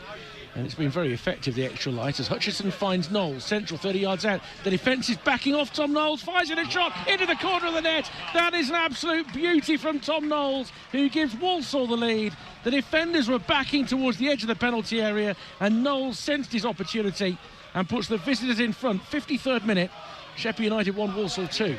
Yeah, I think it was always going to get to that point where one of the long-range efforts was going to beat Aidan Prowl in the Sheppey goal, and it's done so there, and they backed off Tom Knowles, and it was one of them where I think, you know, that little bit of quality, he just managed to wrap his foot round it enough there, and you can't back off players from 4 divisions above you, unfortunately, and they've been made to pay for that one, and Saddlers get themselves ahead on the night. Second goal of the season for Tom Knowles. His other came against the Brighton under-21s in the EFL Trophy. Been a bit of a stop-start season due to injury and a suspension as well after a red card. Sheppey have had a player down looking a little bit injured, and he's back on his feet now. You mentioned that goal from Tom Knowles against Brighton's under-21s. I think he'd literally just come back from an injury that had kept him out for the large part of, you know, the early, you know, stages of the season, and like you say, it's been a real stop-start, you know, moment for him. But the head coach had mentioned, you know, he just started to see the best of him at the moment. It's not job done yet just because Walsall are in front, but it puts them closer to avoiding an upset. No free kick awarded when Sheppey wanted it. Knowles plays it forward towards James Taylor, who tries to release McKenty down the right-hand side. Good pace by McKenty down towards the corner flag. Gets in a deep cross. It has to be dealt with. Not cleared properly. James Taylor's shot is blocked. It gets stuck between the legs of the defender then. Diallo. But they do work it clear in the end. And Donovan Daniels surely this time will be penalised. No, he isn't. No foul by Daniels on Willis. That was interesting. A little surprised by that one. It went straight for the back of him. Gordon on the overlap. Hutchinson ignores him for now. Drives up towards the edge of the penalty area. Little reverse for Tierney. Tierney down towards the byline. Has to put the brakes on. Comes out to the left side of the penalty area. And his ball back comes to McKenty. McKenty thinks about a long-range shot. Excellent block in this time. And then Willis is bumped by McKenty and does get the free kick this time, which was probably one incident too late. Yeah, met by the ironic cheers of the home supporters there, but you know, again, another Saddlers man just looking to take aim from distance there after seeing Tom Knowles have some joy, and you know, they do tend to back off Sheppey, and you know, another chance needed, and what's their third goal? Sheppey trying to come forward but losing possession, and here's Knowles. If they do start chasing the game, Sheppey, it could open things up a little bit more for the visitors. Not that they've needed any second bidding to get attempts at goal in this game. Haven't taken enough of those chances. Here's Gordon on the far side, the Walsall left. Steers it infield to the centre circle, and McKenty, who opens it up on the right. And Riley with light red boots. Back to McKenty, rather sober, a grey pair. Akagbue to his captain on the left of the centre circle, Daniels. Plenty of bodies forward again for Matt Sadler's team. As Daniels threads it through. Tierney, left side of the penalty area. Can he find a cross this time? No, it's been blocked behind. And it'll be a Walsall corner, first corner of the second half. Walsall 7th of the game. Yeah, you mentioned, if Sheppey go chasing the game, but I think they've gone, the opposite way now. They seem to have just dropped back into, a defensive shape, and you can see the likes of the space that Donovan Daniels has got there just to work forward, and he's just got so much time to pick a pass there. Corner was taken short, changes the angle. Tierney gets the cross in, and the header from James Taylor just clears the crossbar and behind. That was a neatly worked corner on the left-hand side between Tierney and Hutchinson. Got a good angle on the cross, and James Taylor didn't do too much wrong with the header. The goalkeeper coach Dan Watson prides himself on the set-piece routines. I think we'd seen one away, I think it was at Wrexham as well, that they'd worked on, not too long, and Chris Hussey scored on that night, and they do. Well, they might have given it away on the edge of their own penalty area here, Sheppey. It comes for James Taylor, sweeps it towards Tierney. Needed a bit more quality on that ball, and he's really bailed out Sheppey with that, Douglas James Taylor. Now here's McKenty on the right for Walsall, looking for the third goal that will give them that cushion that they really desire. The throw is taken quickly to Knowles. Clever header to get him down towards the corner flag. And he's going to win a throw, we'll presume, because that is in the area in front of the clubhouse where people are standing about a dozen deep. It's a really packed area in front of the snack bar. In fact, it's a defensive throw. Knowles thought he'd been pushed over. McKenty lifts it back up within 10 yards of the penalty area, and this time it will be Walsall ball as it's headed out by Wisson for a throw on the near side. We've had 12.5 minutes of the second half. Sheppey United 1, Walsall 2. The visitors coming from behind and taking the lead in the second half through a terrific strike from Tom Knowles. Now here's Daniels on the left-hand side for Stirk, who's been excellent in midfield. Stirk up towards the corner of the penalty area, through towards Tierney again. There's appeals for a flag, gets the cross in just too far in front of Knowles, and eventually is hooked away. Clearly there was no flag. Again, the assistant on the near side gets hidden in that corner from our view. Daniels probing forward again. He's been willing to do that today. He goes on the underlap looking for a return ball from Gordon. Instead he finds Tierney, flicks it on towards James Taylor. Good header away, only as far as Stirk, but Stirk hooks the shot wide, drags it low, and behind for a goal kick in the middle of that. A brave header from Mikan Madjoyegbe to get it away when James Taylor was trying to line up his second goal. But you sense again, look, the team that's favoured to win on a banana skin night, Matt Sadler has to be pleased with the intent, the amount of chances they created, and the fact they've played front foot football. Yeah, he has to be, and I've got to say though, with the strength that the Saddlers have gone into this tonight, I know they can't make too many changes with the injuries that the Saddlers have currently got. You had to go strong for this one, and they have been fantastic on the night. They've been incredibly professional, and they've worked really hard to get themselves in front in this game. And Sheppey have absolutely been a handful, and they have, everything the club has done in the preparation for this game is a credit to them, and the performance of the team has been as well. Their first target would have been to get themselves a goal. They got themselves in front, still being level at half time. That's why there was a smile on manager Eddie Batten's face when he was talking to the team in the interval. Stay in the game as long as you can. They're not out of it at 2-1 down by any stretch of the imagination. But at some point they will have to push more bodies forward. Throw here for their goal scorer, Bessie Saldana, gets turned just inside his own half. Long ball forward by Morgan, well read by a Cagbay. Awkward first touch, but recovers and stabs it to Riley on the right hand side. Knowles working it infield, and Stirk does very well. Tierney initially does well to find Stirk, and now Stirk for Gordon, who's arriving at pace, demanding it out on the left. Is Hutchinson left side of the box. Can he create an angle for a shot? Back to Gordon. Gordon hasn't got anywhere to go really other than back to McKenty.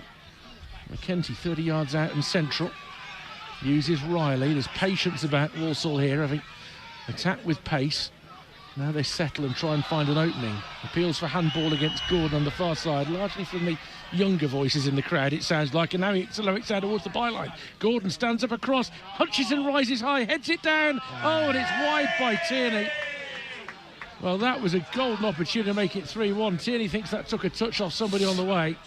but you were expecting the back of the net to ripple there, and it didn't. Ross Tierney with the chance. Yeah, it's a great move again from the Saddlers. Remain patient just to rework it. Joe Riley all the way back out over to Liam Gordon as he beats his man and dinks a lovely ball to the back post. Isaac Hutchinson doing the right thing, knocking it back down into the danger area and does really well. He's unfortunate, Ross Tierney there. I thought the net was going to burst at that point. Gone past the hour mark, 61 minutes gone now.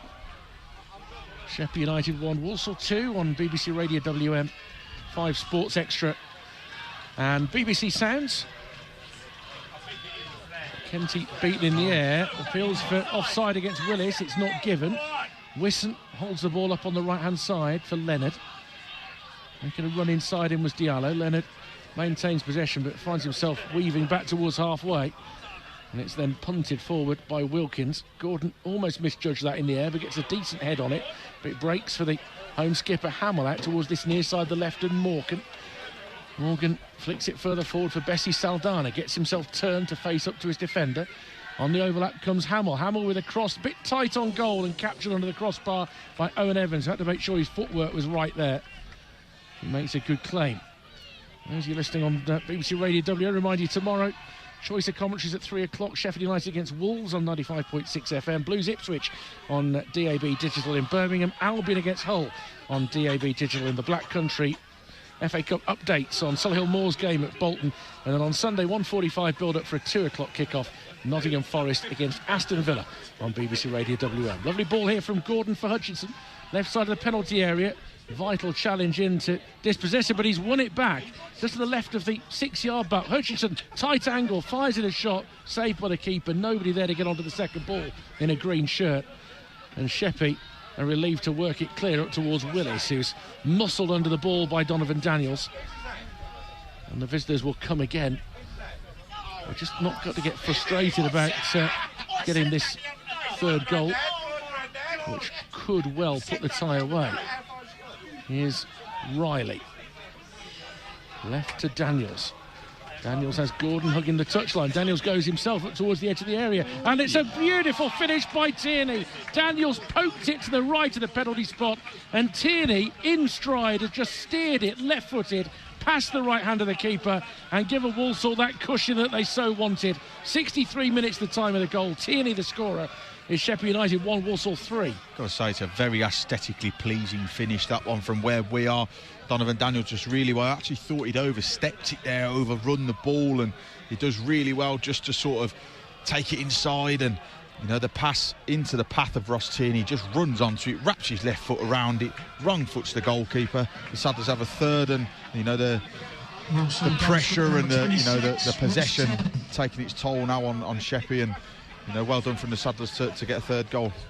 Tierney on loan from Motherwell gets his second goal of the season. If I remember rightly, his first was in the League Cup tie at Blackburn. It was. So he's a bit like Douglas James Taylor. He gets his goals in cup competitions. That was another well-worked goal, actually. Donovan Daniels involved in that one. He played a long ball over to Joe Folks on the right-hand side, and then he just cut it back to Ross, who just, again, stroked it into the bottom corner, but that time on the night with his right foot. Matt Sadler will reach that point soon where he starts thinking about changes, but you don't want to disrupt the flow and the rhythm of the game too much, because Walsall have been very creative throughout here. As Tierney misjudges his leap, and then an awkward header from Morgan that's left his ears ringing. Quick throw, though, is straight at Wisson, who intercepts and gives it back to Hamill. Back to Wisson. Walsall are closing the ball down very quickly as well, pressing high. Back to Marjay Egbe. His clearance, well, it was miscontrolled by McKenty, but then Bessie Saldana's run all the way around the ball and McKenty still got it. Knowles looking to burst in between two, threads it back for the scorer of the third Walsall goal, Tierney. Back towards halfway. And here's Daniels again coming forward with purpose, but he's played it straight to Diallo. He gets away from Hutchinson, had a bit of a tug of the shirt there. The referee didn't see any problem with that, and then Hutchinson goes down under challenge from Mamadou Diallo. And the free kick goes that way. Second change going to be made by Sheppey United now. Eddie Batten is going to take Danny Leonard off at this point. And looking at the green over on the far side, looks like it's number 19 who's coming on, which will be DeJean Spencer. Looks like it'll be a couple of changes potentially.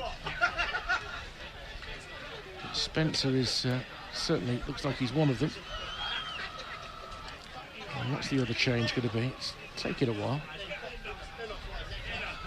Fourth official with the board. Looks like he's ready to call the bingo numbers right now. What's going on? There are 2 players lined up to come on. I don't think I've got that bit wrong. And the other one, Wisson, is coming off. Joshua Wisson, and he's going to be replaced by number 17, isn't it? Malik Morris. Sheppey substitution, number 7, Daniel Leonard, being replaced by number 19, Dijon Spencer. See whether the guy on the tunnel has spotted its 2 changes or not, but it is the 2 of them. So Morris and Spencer come on for Wisson and Leonard. And on a night like this as well, Sheppey will want all of their regular senior players to have a taste of FA Cup first round night. TV cameras in, capacity crowd, expecting around 1,400, which will be a new record in this ground. Record attendance 1,282 for a game against Tower Hamlets, which sealed promotion a few years back. Got nearly that many, 47 less than that for the 4th qualifying round replay against Billericay a few weeks back, which set up this tie, which they led for 11 tantalising minutes. Only now Walsall have a 2-goal margin. McKenzie with his poorest ball of the day. He fires it out of play for a throw. Just a question now, Tom, is whether Sheppey have got the energy and the guile to try and build their way back into this. Yeah, it's one of them where, like you say, do you go chasing the 2 goals? You try and get yourself back into it. You know, they've seemed to have sat off almost, and you know, continue to try and play their game, but the Saddlers just keep going through the gears. You know, they haven't let up, and I like that. I like the fact that, you know, whilst you've got yourself to 3 goals, you're 2 goals ahead now, they haven't stopped doing what they're doing. They haven't dropped that intensity, and I think that's, you know, congratulations to the professionalism of Matt Sadler's group, because you've got to take these games seriously, and they have done so. Here's Riley on the right-hand side, gives it back to McKenty. And now Akagbe on halfway, forward towards Stirk, who's really been the boss of midfield today. And again, look, you would argue, if you look at it from a Sheppey point of view, ought to be, really. The League Two players ought to have the ability to boss a game like this, but cup football rarely works smoothly. Hutchinson, a rare loose ball from him, and they look to thread it forward early for Willis. Evans is quickly outside his penalty area. Is he under-hit that ball for Akagbe, or Akagbe helps him out by getting the ball rapidly? And then a collision of sorts over on the far side between Spencer and Hutchinson. Goes out of play for a Sheppey throw. And Morris giving it away to Tierney. That wasn't a great tackle on Tierney by Diallo. The referee's going to give a free kick there, and there might have been an advantage down the left-hand side, but Tierney twisted and fell slightly awkwardly there. It'd be a relief to see him get back up. He's just down on his haunches for a moment. That was an untidy challenge. Probably the only poor challenge we've seen in the match, actually. Yeah, there was the one in the first half from Douglas James Taylor that was late. It wasn't particularly poor, but you know, it hasn't been one of those games. It hasn't been a feisty affair. You know, it's been enjoyed by both sets of supporters, both sets of players, hopefully both managers as well. And you know, we spoke about it at length in the first half, Richard, about, you know, it's been a fantastic cup tie, and it continues to be that. Stirk hung a long ball forward from the free kick. Daniel's header has gone out towards the corner flag. McKenty has shown some determination to try and keep it in, but although he's able to wrap himself around the body of the defender, when he gets his right boot to the ball, it drifts harmlessly out of play for a goal kick. Into the final quarter of the game, just over 20 minutes to go. In the other FA Cup tie tonight, Barnsley have come from behind to lead Horsham 3-2. That's been a ding-dong battle, and Who's got the goal, or trying to hear around the line at the moment, but nonetheless it's Barnsley back in front, so that sounds like that's been a proper cup tie as well. First round proper. Is living up to expectations in the first 2 games tonight. As this is 1-2 played here between Riley and James Taylor. If Riley can get to the return ball, it might be slightly too strong. Does the defender get a touch before it goes over the line? He does, and he rather confesses to it as he ducks his head and strolls back, Morgan, to defend this situation. So corner number 8 for the Saddlers. trying to see, by process of elimination, because I can't see the corner taker, I'm trying to work out who's missing to be taking it. I think that's Tierney. Got to be Tierney, hasn't it? Because Sturck's deep. It's low towards the near post. It rattles through the penalty area. Cleared out to the near side. Great pace from Knowles to get onto the ball. His cross is blocked behind, and it'll be another corner, which Sturck this time will come across to take. Tom Knowles has been good this evening as well, and like you say, you would expect the type of players that are 4 divisions, higher up to be able to control the game, but I think, Knowles has been superb and got the goal to show for it as well. Before the game, talking about the fact that his pace could be absolutely crucial on an artificial surface like this, and he's shown that. Very spread, the Walsall shirts inside this penalty area for another deep corner. Again, looking for McKenty, heads it down, and it's turned over the bar by Douglas James Taylor, who, considering he was in the 6-yard box, had more time than he could possibly have realised. Really should have finished the game off there. Yeah, he should have, and I think, he perhaps had space to turn on that and let the ball drop just even more. There wasn't any pressure on him at all, so much so that he was able to take the initial touch, and McKenzie again showcasing what he can do inside the opposition box from a set piece, and the Sadders would probably feel they should have had a fourth there. If he'd mishit it, he probably would have scored. That's the curious thing about it, a miscue, and probably tucks it past the keeper. Throw over on the far side for the Saddlers, which Gordon will take 10-12 yards inside the Sheppey half. Hutchison prods it down the touchline, headed away, flicked on the far side by Lambert, and now Diallo looking to play it out of defence. One back by Walsall though, and here's Gordon. Gordon beats one, rolls it infield for Sturck. Sturck didn't manage to take the ball with him. It breaks for Tierney instead. Tierney to his left. Hutchison, left side of the box. The queue of players in there. He tries to cross it for Douglas James Taylor, but Madre Egby does really well to make sure that he wins that ball, and it's cleared downfield by Morgan, the left back, up towards halfway. Kagwe scrapping in the air, and that goes out of play, flush off the head of Alex Willis, despite his protests. And Walsall take the throw pretty quickly, considering they've got a 3-1 lead to protect, and we've got 17 minutes of normal time left on BBC Radio WM, BBC Sounds, and 5 Sports Extra. Sheppey United, the lowest ranked side left in the FA Cup 1, Walsall of League 2 3. But Sheppey led for 11 first half minutes. Here's Knowles at pace again, cutting in for the right hand side towards the edge of the area. He took a heavy touch, and across to judge it perfectly is Hamill, the home skipper, who's had a very tidy game in midfield, and he looks to thread it through to Willis. Kagwe does enough to get there first, but also pulls up a little bit sharply there. Yeah, I thought David Kagwe. I thought he pulled his hamstring then, the way he didn't look particularly comfortable, did he? No, with a bit of luck from the visitor's point of view, he might have just jarred himself as a cross comes in, and Willis was offside just as the home crowd were getting excited there, but on that occasion I think he'd gone very early. Alex Willis. So a free kick to Walsall. Just looking to see whether Matt Sadler's going to make any changes. He might feel that this team can see it through now. Hutchinson looking long down the left-hand side for Tierney. Clearance from Diallo wasn't great, and it's picked up by James Taylor. And now Sturck. Sturck gives it up to James Taylor. 25 yards out, looking to turn his man. Plays it behind his teammate. He had a pretty sharp first half and got the equaliser, Douglas James Taylor. The second half has been a bit more of a challenge for him. I wonder whether Danny Johnson might get a run before the end of this game, or Jamil Matt maybe.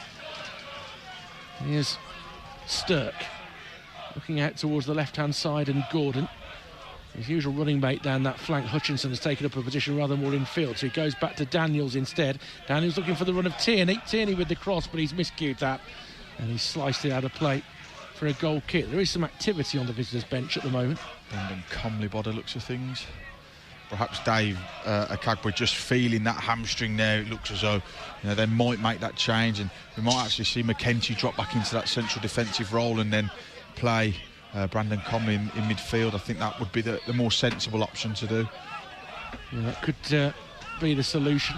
Kagwe's got the ball now. We'll obviously see how he moves when he releases it. He looks not too bad at the moment, but if there is any thought, if he's just even feeling it as a hamstring, he might sense that with the injuries they've had in the centre-back positions, it's better to get him off the pitch. In the Championship, Leicester City 0, Leeds United 1. Could Leicester fall today? Jorginho Rutter has got the goal. Leicester have made that stunning start in the Championship, but behind against an improving Leeds as Daniels is tripped from behind. Free kick. And, today we've seen when free kicks have been given or offences have been committed, quite often it's been an apologetic pick your opponent up and shake their hand, which was pretty much the case there after that challenge by Willis. Here comes the change for Walsall, and number 14 has gone up on the board. There isn't a number 14, but Akagwe is certainly heading off, and the player who's coming on has been held up as number 22, and I don't think he's one of those either. Substitution, number 2, David Okaburi. Actually, it's 14 who's coming on. He's got it all wrong with the ball, hasn't he? So Brandon Comley does come on exactly as you predicted, Tom Heslop.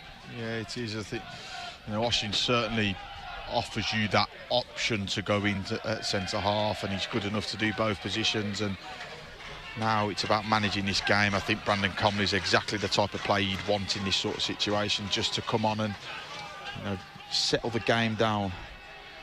Here's Knowles, infield to Douglas James Taylor, holds it up nicely and then threads it back to Knowles, looking to attack the edge of the penalty area, left foot shot this time, may have taken a slight deflection, cleanly taken by the keeper in front of him, with Hutchinson waiting to pounce on any rebound, but none was forthcoming. They've won it back high up the pitch here with Knowles, and actually it takes a little deflection out of play for a Sadler's throw on the near side.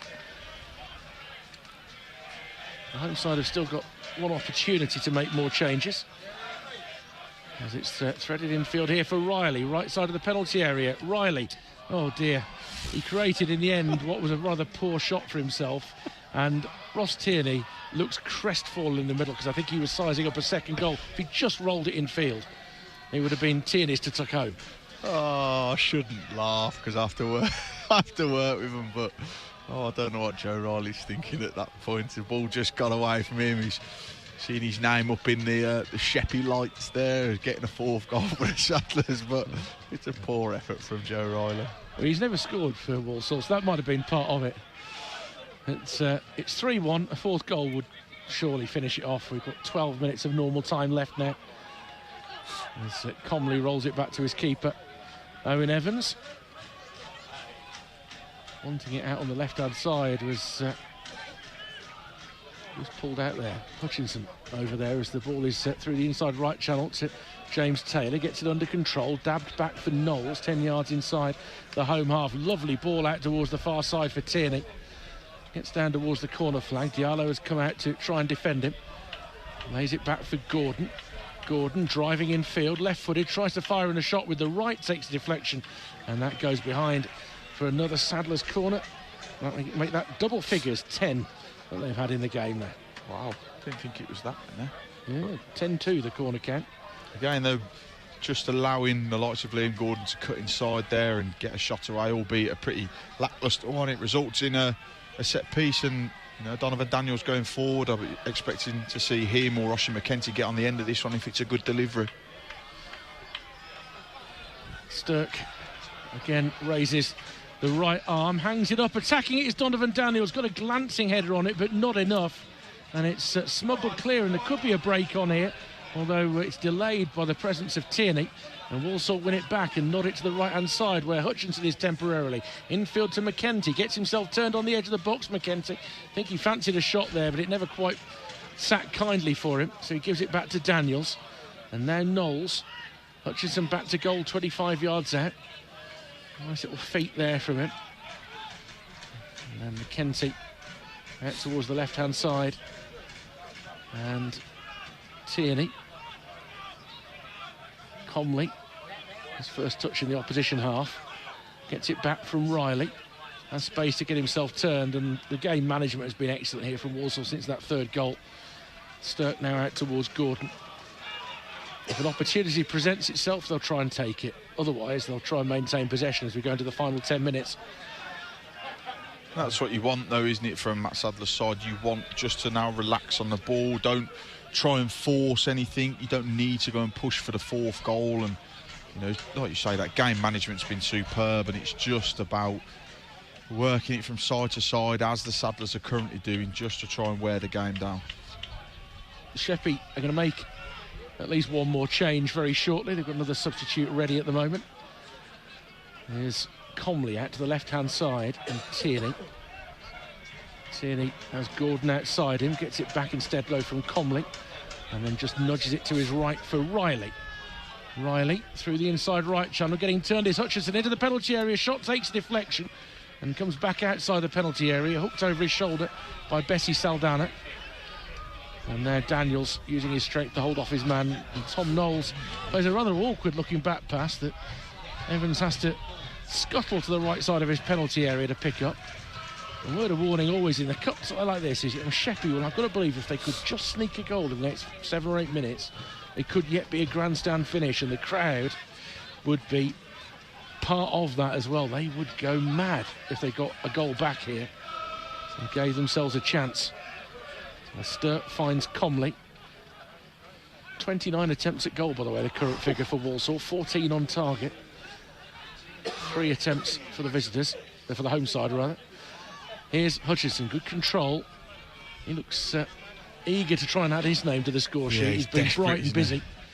There's good pace from Riley onto a ball from Knowles, right-hand side. Deep cross towards the far post. Keeper has it headed away by a teammate. Might yet break for Hutchinson. Shoots on the turn. Blocked away by Wilkins.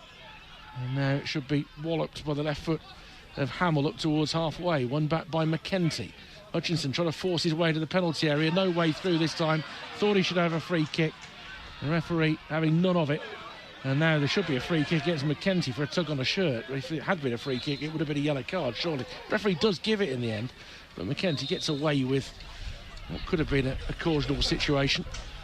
And here comes another change for the home side. Sheppey substitution. Connor Wilkins being replaced by number 2, Dan Birch. Connor Wilkins is going to come off. I think he's had a very steady game at the back indeed.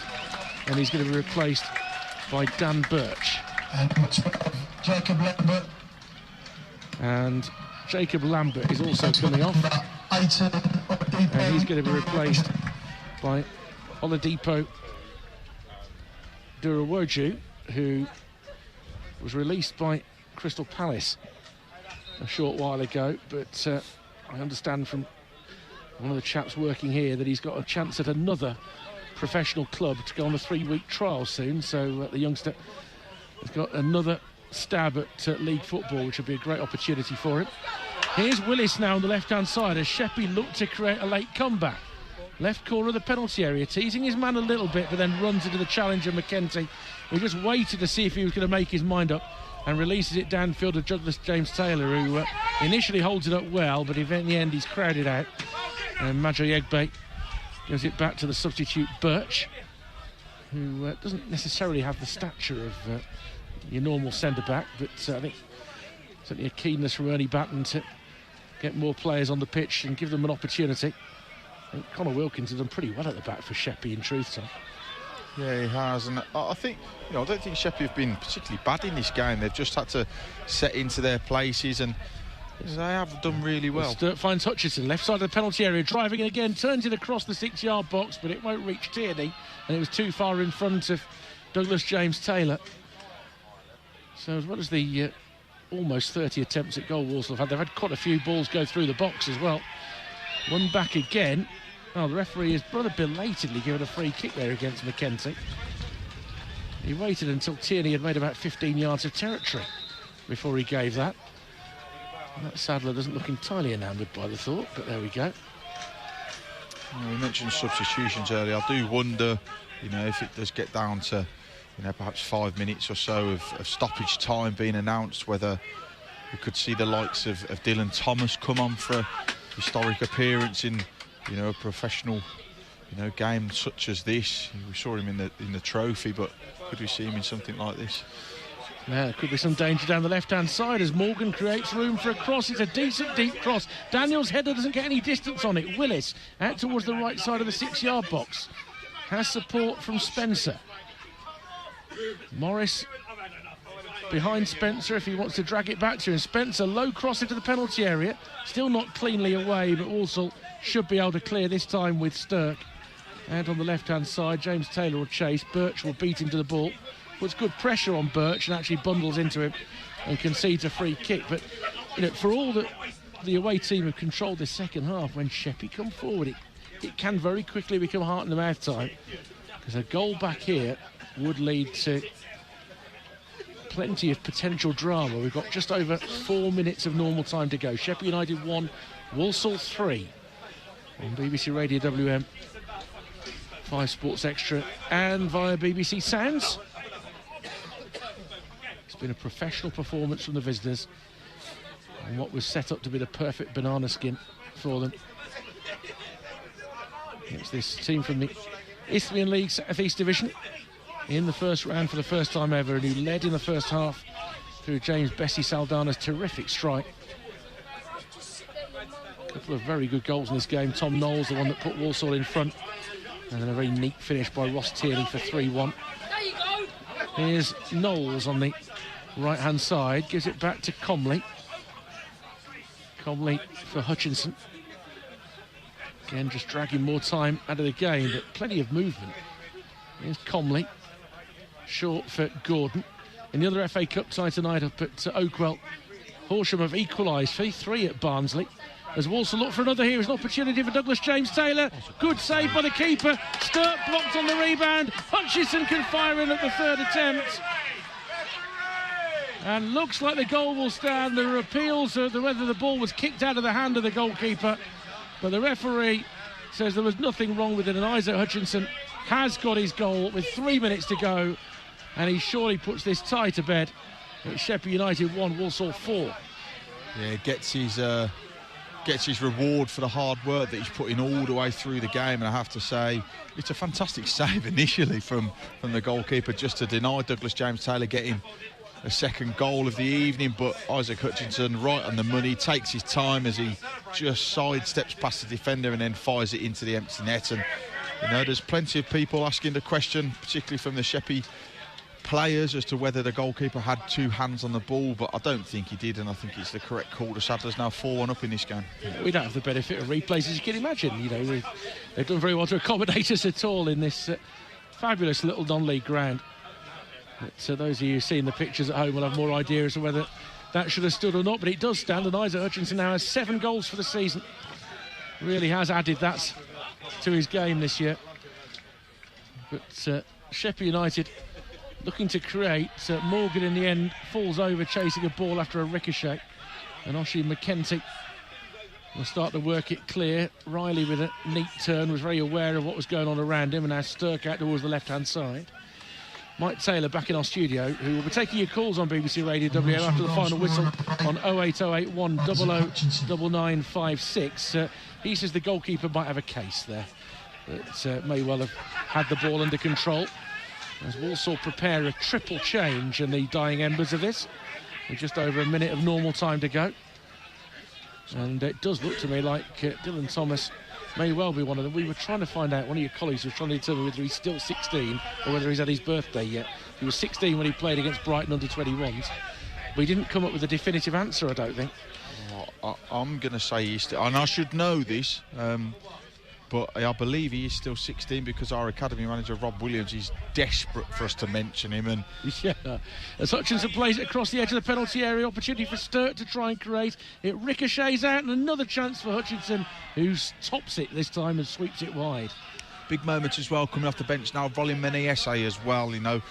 Long road to recovery. He's been injured for an awful long time, both on loan last year and into this season for the Saddlers. So, you know, whilst he's only going to get a handful of minutes, it's a fantastic moment to see him back on the pitch as well. Yeah, it's a crucial step on the ladder for him. He comes on for McKenty. Who else are we going to see? Danny Johnson. Danny Johnson is coming on for Douglas James Taylor. So some of the substitution numbers on the board are, when they do these substitutions, actually have no comparison to what's on the team sheet, but there we go. And the other change, we'll see Tom Knowles come off, who's had a very good game, and on comes Dylan Thomas, who I am reliably informed is still 16. Oh, I'm now being told he's 17. Is he 17? Oh, 17 next month. 17 in December. Sorry, because back in the studio they're competing with the rather misfiring tannoy, which is loud and close to us, and we're now into 4 minutes of added time. Either that or Tom next to me was waving to me, but I think he was telling me. I was telling you 4 minutes of additional time.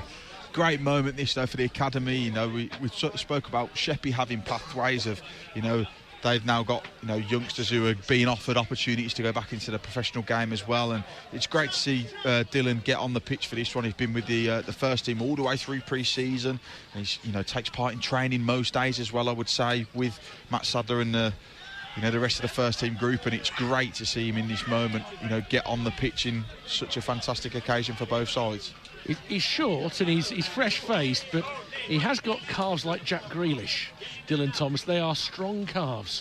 All I'm going to say is I'm glad to see he's got his socks on properly, though. And he's just made an interception here and threads it forward on the right-hand side for Stirk. Back to Riley. And now Stirk, 35 yards out, up towards the edge of the penalty area. Danny Johnson trying to get turned away from his man, holds him off, gets in a shot, comfortable save for the keeper. But Danny Johnson, ever with an eye for goal, couldn't resist getting that shot in. I think he's just desperate to get a shot away. You know, he's seen, you know, some of his teammates get on the score sheet this evening. I'm sure he'd be desperate to get a goal, but he's not got too much time to do so. If you think some of the PA announcers here sound a bit ropey, nobody will have a clue what was just said there. I think he was slightly laughing as he tried to do it. I think he knows he's fighting a losing battle here. It's intermittent, let's put it that way. Walsall lead 4-1. We are 2 minutes into the 4 minutes of added time, and after falling behind in the 21st minute, since that point they've done a thoroughly professional job, and even at that point they'd already created 6 or 7 openings. Lovely ball here from Stirk out to the left hand side for Hutchinson, who's got one. He might go in quest for 2. Johnson wanted an early ball in. Hutchinson looking to open it up for himself, edge of the penalty area, fires it over the crossbar and behind. They've stayed hungry for goals throughout the match here. They have, and Hutchinson doing exactly what he does in most games. He gets that ball, he drives inside and just tries to get his shot away, but unfortunately on that occasion just sort of ran into traffic and then chipped his shot up and over the goalkeeper. But I'd be interested, you know, to see who the ITV cameras of pictures and presenters of pictures their man of the match. For me, Ryan Stirk has been fantastic, but I think Sheppey's goalkeeper's been superb all evening. The TV company, which he could desist from naming, but yeah, they have chosen the home keeper Aidan Prohl, without whom it would have been all over by half time. He made a series of terrific saves. He's made several really good ones in the second half as well. So it's very rare that you give man of the match to somebody on the losing team, but it's quite right on this occasion. BBC's man of the match is the Sheppey goalkeeper. You and I agree. Yeah, that's better. We'll get you trained up. It's angled by Morris out towards the far side. It hangs in the air, headed away by Liam Gordon, and they're still trying to surge forward here. He gets it back from Hutchinson. That's an excellent defensive challenge. Only he's won it back as Gordon, which is really frustrating for Hamill, who'd done so well. Barrel-chested figure, Hamill, but he's still got plenty of running in him. The Sheppey captain, 29 years of age. He's probably been as good as any of their outfield players today. Just his reading of the game is very good. But after that lead was given to the home side, a terrific goal from James Bessie Saldana. Douglas James Taylor, the equaliser in the second half. Tom Knowles, Ross Tierney, and then Isaac Hutchinson have put the game away, and they look for more. Hutchinson down the left-hand side, backfill towards Tierney. It's stabbed away. We're into added time, at the end of added time now, into the 5th minute of it. Here's Comley. Comley, inside left, just steers it out towards Gordon. Gordon for Hutchinson. Are they ready to just see out the final seconds here? Walsall maybe. The referee isn't checking his watch just yet, so here comes Menayese getting a touch. Now here's Riley. Riley driving forward, flicks it to his right for Stirk. Johnson looking to find room to get a turn and a shot in. That's blocked away. And out of play on the far side. This is the time really for the triple substitution for Walsall, but that is enough. Sheppey United's fairy tale run to the FA Cup first round proper for the first time in their 133-year history. Looked like it might have even more distance to run when they took the lead in the first half, but in the end, League Two side Walsall have shown some quality They were positive throughout. They created an awful lot of chances, and in the end they put enough of them away to be quite comfortable in the end. They've won here by 4 goals to 1. Heslop, though, that was a proper good and enjoyable cup tie. It certainly was, and it's exactly what you'd want from it from both sets of supporters, both players, managers. Everybody involved in this has been, will have thoroughly enjoyed this. It's been a fantastic game. It's been a fantastic occasion. I'd like to thank Sheppey for welcoming us with so open arms here, and I really hope they've enjoyed this one as much as we have, because that was absolutely fantastic. Smashing Football Club here. We wish them all the success for the future, but full time at home park. Sheppey United 1, Walsall 4. Well, we don't get many games, Richard, where we get to the end of it and say, well, both teams have got something really to be excited about from this, in that clearly it's an enormous achievement for Sheppey, not only to get to this stage, but to put on the game at their own ground and go to all the trouble of doing that, make everybody feel welcome and make it go off well, as it obviously has.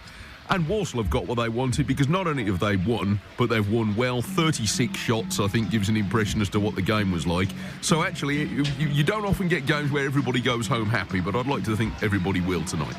Yeah, when you look at the way that this club is run here, by the way, the money that they've earned with the TV fee and the big attendance and the travelling supporters, and what they'll take in the snack bar as well, which was very, very popular before the game, then they will reinvest it and they will use it wisely to continue building their club. And that has to be the way that these things happen. They've had their big day. For them, they couldn't lose, really. Their achievement was getting to the first round proper for the first time, and then making a really good account of themselves, putting themselves in front in the game, and at that point you really fancied the upset was on.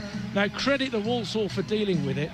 Everybody will come away with smiles. There'll be a lot of handshakes here, and Walsall will be very relieved to turn in the sort of performance they did. But when you have more than 30 attempts at goal in a game like this, then you've actually done yourself a pretty good credit. I know it would be easy for Walsall fans to say, well, they should win a tie like that, and of course that's true, but doing it in the sort of style that they did in the end is pretty admirable. Yeah, very good stuff all round, and an enjoyable listen as well from Richard and Tom Heslop there in Kent. Sheppey 1, Walsall 4. And this is BBC Radio WM Sport with you until 10 o'clock, so there's a little bit of time to comment on that. Maybe you're one of the people who've been watching it at Bescot tonight. If you're coming out of Bescot, I know that a lot of supporters went there, so if you watched it, then give us a call. Let us know what you think. It's free to call BBC Radio WM. 0808 100 9956 is always the number that gets you to us. If you ring now, we can get you on before 10 o'clock. For a club that's been in up and down form, and the whole reason that this game was on, and it was on tonight, and there was all the attention on the game, was because the rest of the world was waiting for you to trip up. Because that's what the Cup's all about. Sometimes Walsall have had the last year when you played Leicester, it was the other way round, and everybody was waiting for Leicester to trip up. And tonight, it was Walsall who were being set up, and they didn't panic when they went behind for a bit, and they've ended up pouring it on and winning the game. So, can they go forward from that? I know it's only against a team 4 divisions below them and all that, but you've still got to go and get the game won, and they did a pretty professional job. That's our contention. But what's yours? If you've been following the game with us tonight, if you've watched it, and if you've been at Bescot, how many people were there, by the way, at Bescot tonight? Because I'd like to think that a few people turned out and supported the club that way. But if you're on your way home from there, then I'd love to hear from you before 10, if it's safe to give us a call. 0808 100 9956. We'll take some calls after this. Autumn, when it rains cats and dogs, when there are leaves on the line, and when there are 4 seasons in just one day. But you can't find your big warm coat.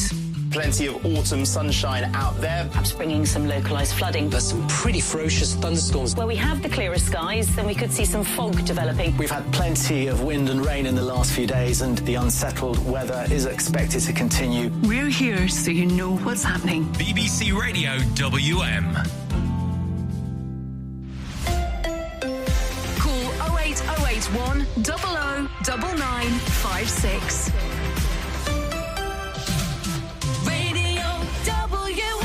at 9:44, and a good game to start a set of live commentaries, a suite of commentaries across this weekend, with 5 live games over the course of the weekend, and that was the first one, Walsall winning at Sheppey, and John's been following the game. Are you happy with that, John? Do you know what? You can't take nothing against Sheppey. Fantastic first goal. They played the hearts out. Fair play to them. But Walsall, where's that performance been all season, Mike? You know, we need to play like that week in, week out. Yeah. I mean, it was a pretty thorough job, and even allowing for the fact that they were behind for a bit, because teams in that situation sometimes panic or lose focus. And, well, look at I'm not always big on the statistics, but I think tonight it does tell a story. 36 shots to 3, 17 shots on target. That was a really thorough job, notwithstanding the fact you were briefly behind. Yeah, I mean, let's be honest, Mike. I ain't going to take anything away from their goal. That was an absolute stunner goal. Absolute stunner goal. I'm watching it on ITV4. Yeah. And Walsall turned up tonight, because if Walsall didn't turn up tonight and they lost that game, which I thought they were going to lose, but obviously they've had all the possession, but Matt Sadler would have been in a lot of trouble. Can I also say a massive shout out to my sister and my wife, please? Of course. Massive shout out to Kelly and Trina, who's my wife. Are they Walsall fans as well? No, they don't like football. Oh, Joe, have a word, John. Have a word, come on. I always do, I always do, mate, I always do, and I get told off. Oh, well, it's nice. There's still that weird thrill of having your name read out on the radio. That's the main reason that's why I come to work every day, John, to be honest. Yeah. Second round, Mike. Second round, fantastic job. And they need to stop playing like that. And hopefully now that win will kickstart our season, Mike. Yeah, I think so. I say, notwithstanding who it was against, sometimes you just have to put a performance in and things click and they'll come back feeling good. Oh, they should do. Yeah, definitely, Mike. Listen, you've had non-league teams knock out Premier League teams. Yeah. Absolutely, my hat goes off to Sheppey United. Yeah, brilliant. They were absolutely fantastic, but Walsall were too much. They could have had at least 6 or 7 tonight, Walsall. Yeah. They could have done, yeah. Well, look, I mean, teams get themselves into trouble. Look at Barnsley against a team, Horsham, who... I can't believe that score. I can't believe that score. Yeah, they're still playing there. It's 3-3 there. Now, I don't know whether Barnsley made a few changes or not, but nevertheless, they're still... they're likewise 4 leagues above Horsham. So it's a similar gap to Walsall, and they're at 3-3 at Oakwell, still playing. So if they end up having a replay, that's a real problem for Barnsley. I didn't know about people could go to Bescott tonight. Did they have a screen up or something? I believe so. Well, I believe there were. Well, so I don't know how many people were there. So if you're listening to this coming out of Bescott and you've been there tonight, then give us a ring. And was it good? Because, hopefully they'll have another televised game at some point and maybe they'll do it again. I'm hoping, Mike, this is it's a turnaround now, Walsall. Let's not put a faith on it. Yeah, no, we've played an easy team tonight, but hats off. They've been absolutely fantastic. Yeah, they've done a good job. But Walsall now need to look at themselves in the mirror and say, listen, we've got goals in us, but we need to stop being sloppy at the back and conceding so many goals. Yeah. We need to start taking our chances. Agreed.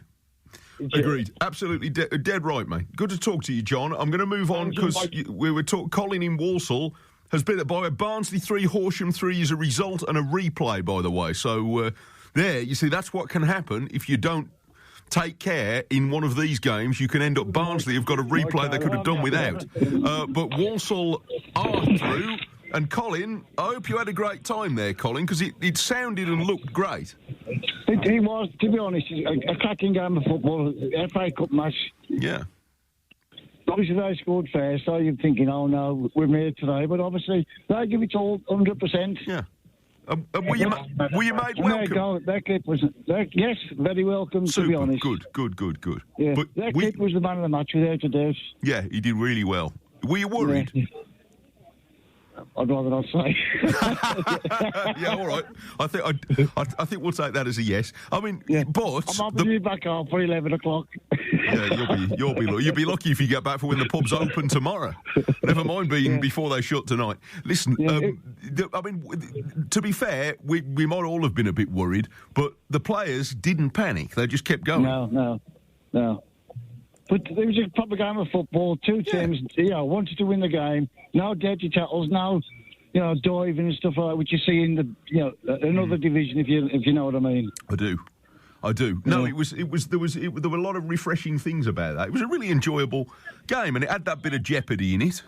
For a while. But, I mean, John, the previous caller was just saying, notwithstanding the fact that it was a team 4 divisions below, it doesn't matter. It's a really good performance, and you've got to go on from there and say, this sets the tone, this is what we got to do. It's 11 footballers against 11 footballers. Right, yeah. Well, look, regardless of the divisions, them guys was played for the, to get out 110% tonight. They've probably been at work from 5 o'clock this morning. Right, yeah. So fair play to them. Yeah, and they would have been pretty fine. And look, there's a reason you've all gone there on Friday night and it's been on the telly and on the radio, is because the rest of the world, apart from you, was looking for a shock. That's the deal. We all know it because that's why we all watch the FA Cup. Yeah. And your lads have done well. I prefer the smaller clubs to do well in the FA Cup. I've always wanted to. That's the whole idea of having the FA Cup. Yeah.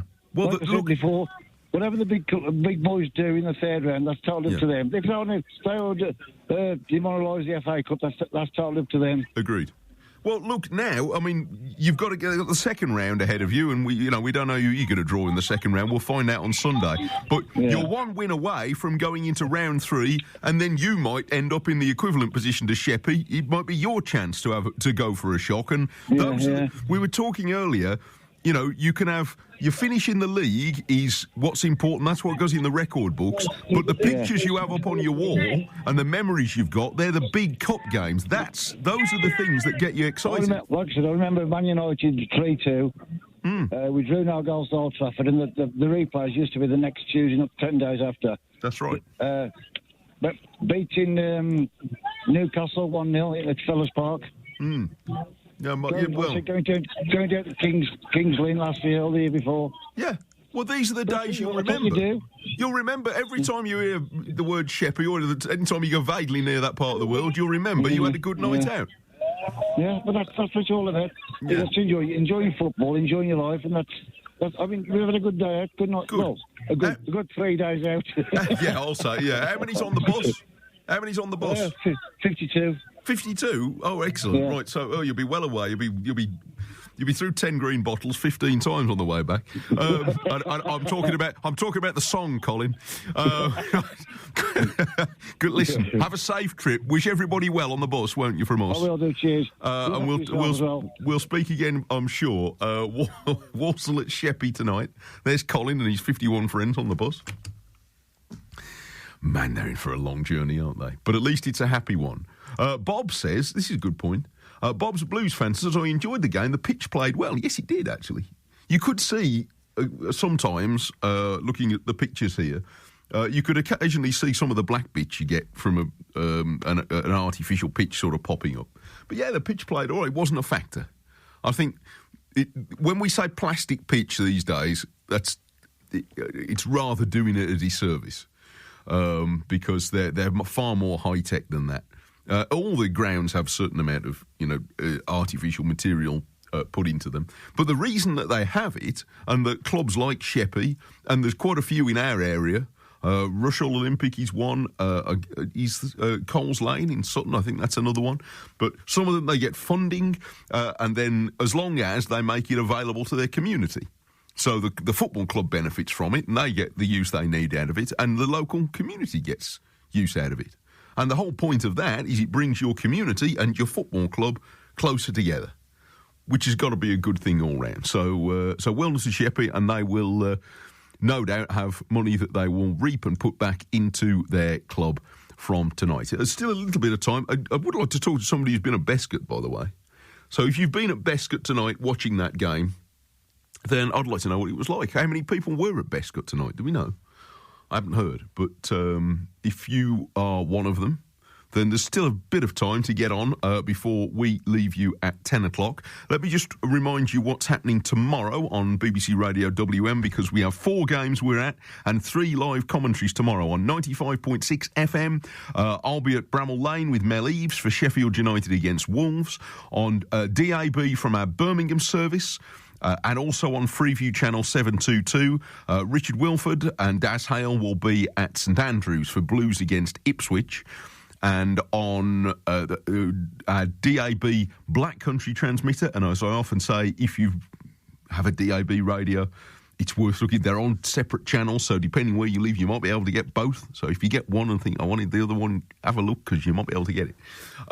You can find Albion against Hull City at the Hawthorns, and we shall also be at Solihull's Cup game at Bolton as well. Let's go to... Paul has been? Paul's been at Bescott. Hello, yeah. Paul. Are you all right, Mike? I'm all right. How was it at Bescott? How many people were there? Very disappointingly, around about probably 30, 35. Oh, really? Oh, I thought there'd be more than that. That's a shame, because for the club go to the trouble of that. Yeah, because it was originally going to be set up in the stadium suites, which is behind the goals. But they used one of the President's Lounges instead, the 1888 Lounge.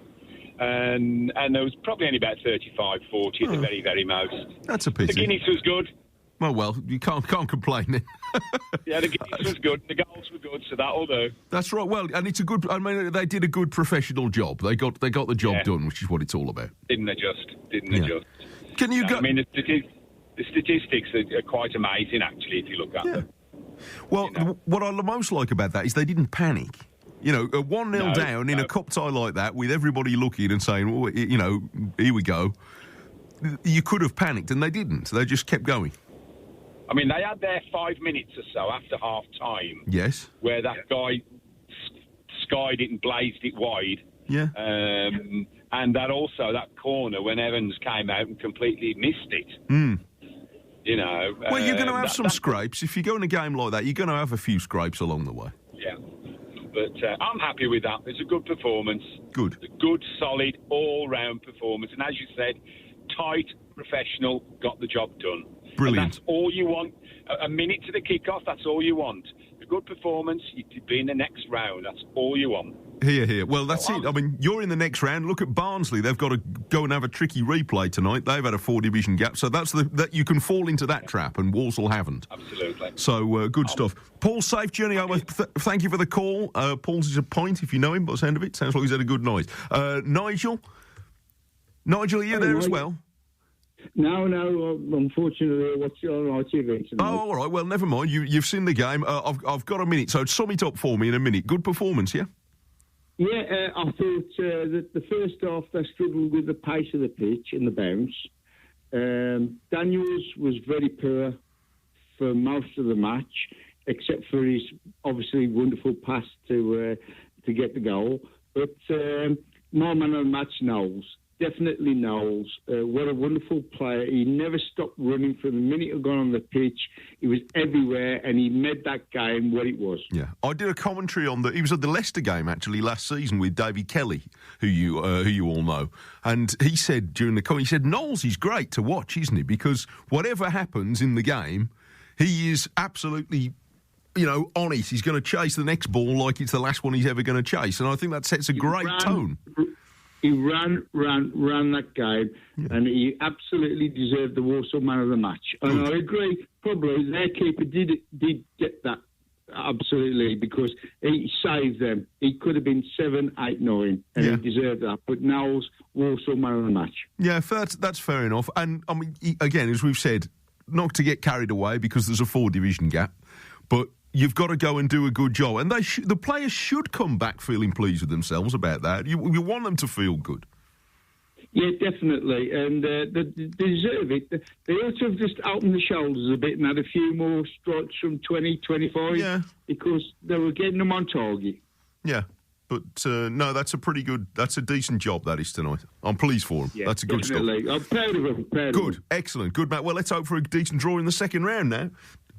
Yeah. So we'll see. Let's go. We'll know on Sunday. Yeah, good stuff. Top man Nigel, thank you for calling. Thanks to quite a few have called in tonight. I'm sorry we haven't got any more time, but there will be time with Daz tomorrow after 5 o'clock. We shall have an hour tomorrow. So if you couldn't get on tonight, and thank you for people who've tried, I really appreciate it. But tomorrow with Daz after 5, he'll happily take your calls about Walsall as well as all of tomorrow's games.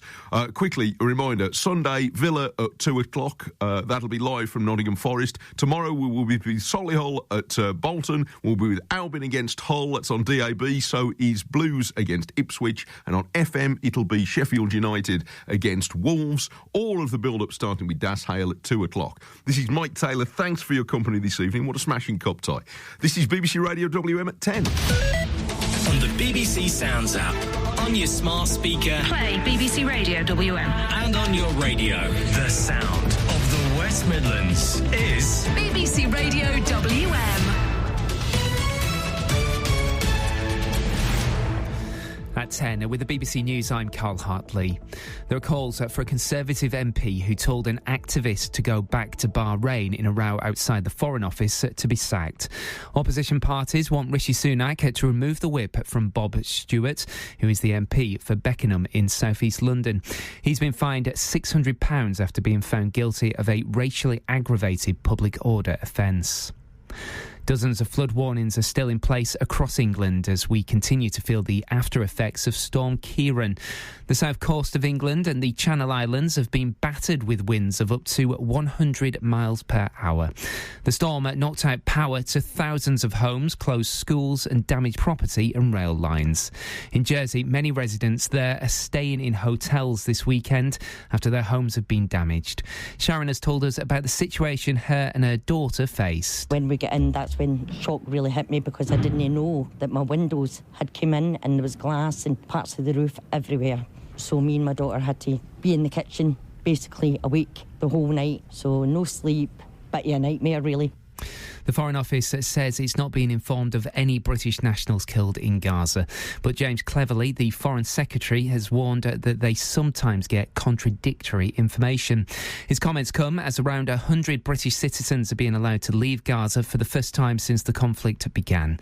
Meanwhile, Sir Keir Starmer has tried to downplay divisions within Labour over the conflict between Israel and Hamas. Some within the party have criticised their leader for failing to support a ceasefire. But he says his focus is on alleviating suffering in Gaza. To say to a sovereign country, when 200 of its civilians are being held hostage, that they must give up their right to self-defence, is not, for me, the correct position. An inquest has been opened and adjourned into the death of Nottingham Panthers ice hockey player Adam Johnson. He died after an injury to his neck from an opposing player's skate during the game against Sheffield Steelers last weekend. Police are still investigating. Non-league Horsham of the 7th tier of English football have held at League One side Barnsley to a 3-3 draw in the FA Cup first round. It's earned the non-league side a replay against the Yorkshire club. The lowest ranked side, Sheppey United, are out though after losing 4-1 to Walsall.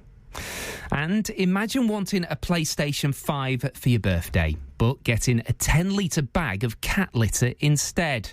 Well, that's exactly what happened to 13-year-old Leo from Shropshire. His mum had saved up for the computer console, but a mix-up meant the cat litter arrived instead. Amazon has apologised and refunded them in full. You're up to date. You can follow the news on our website, BBC News. Right now, it's 3 minutes past 10. The sound of where we live. Late Night Joe. On your local BBC radio station.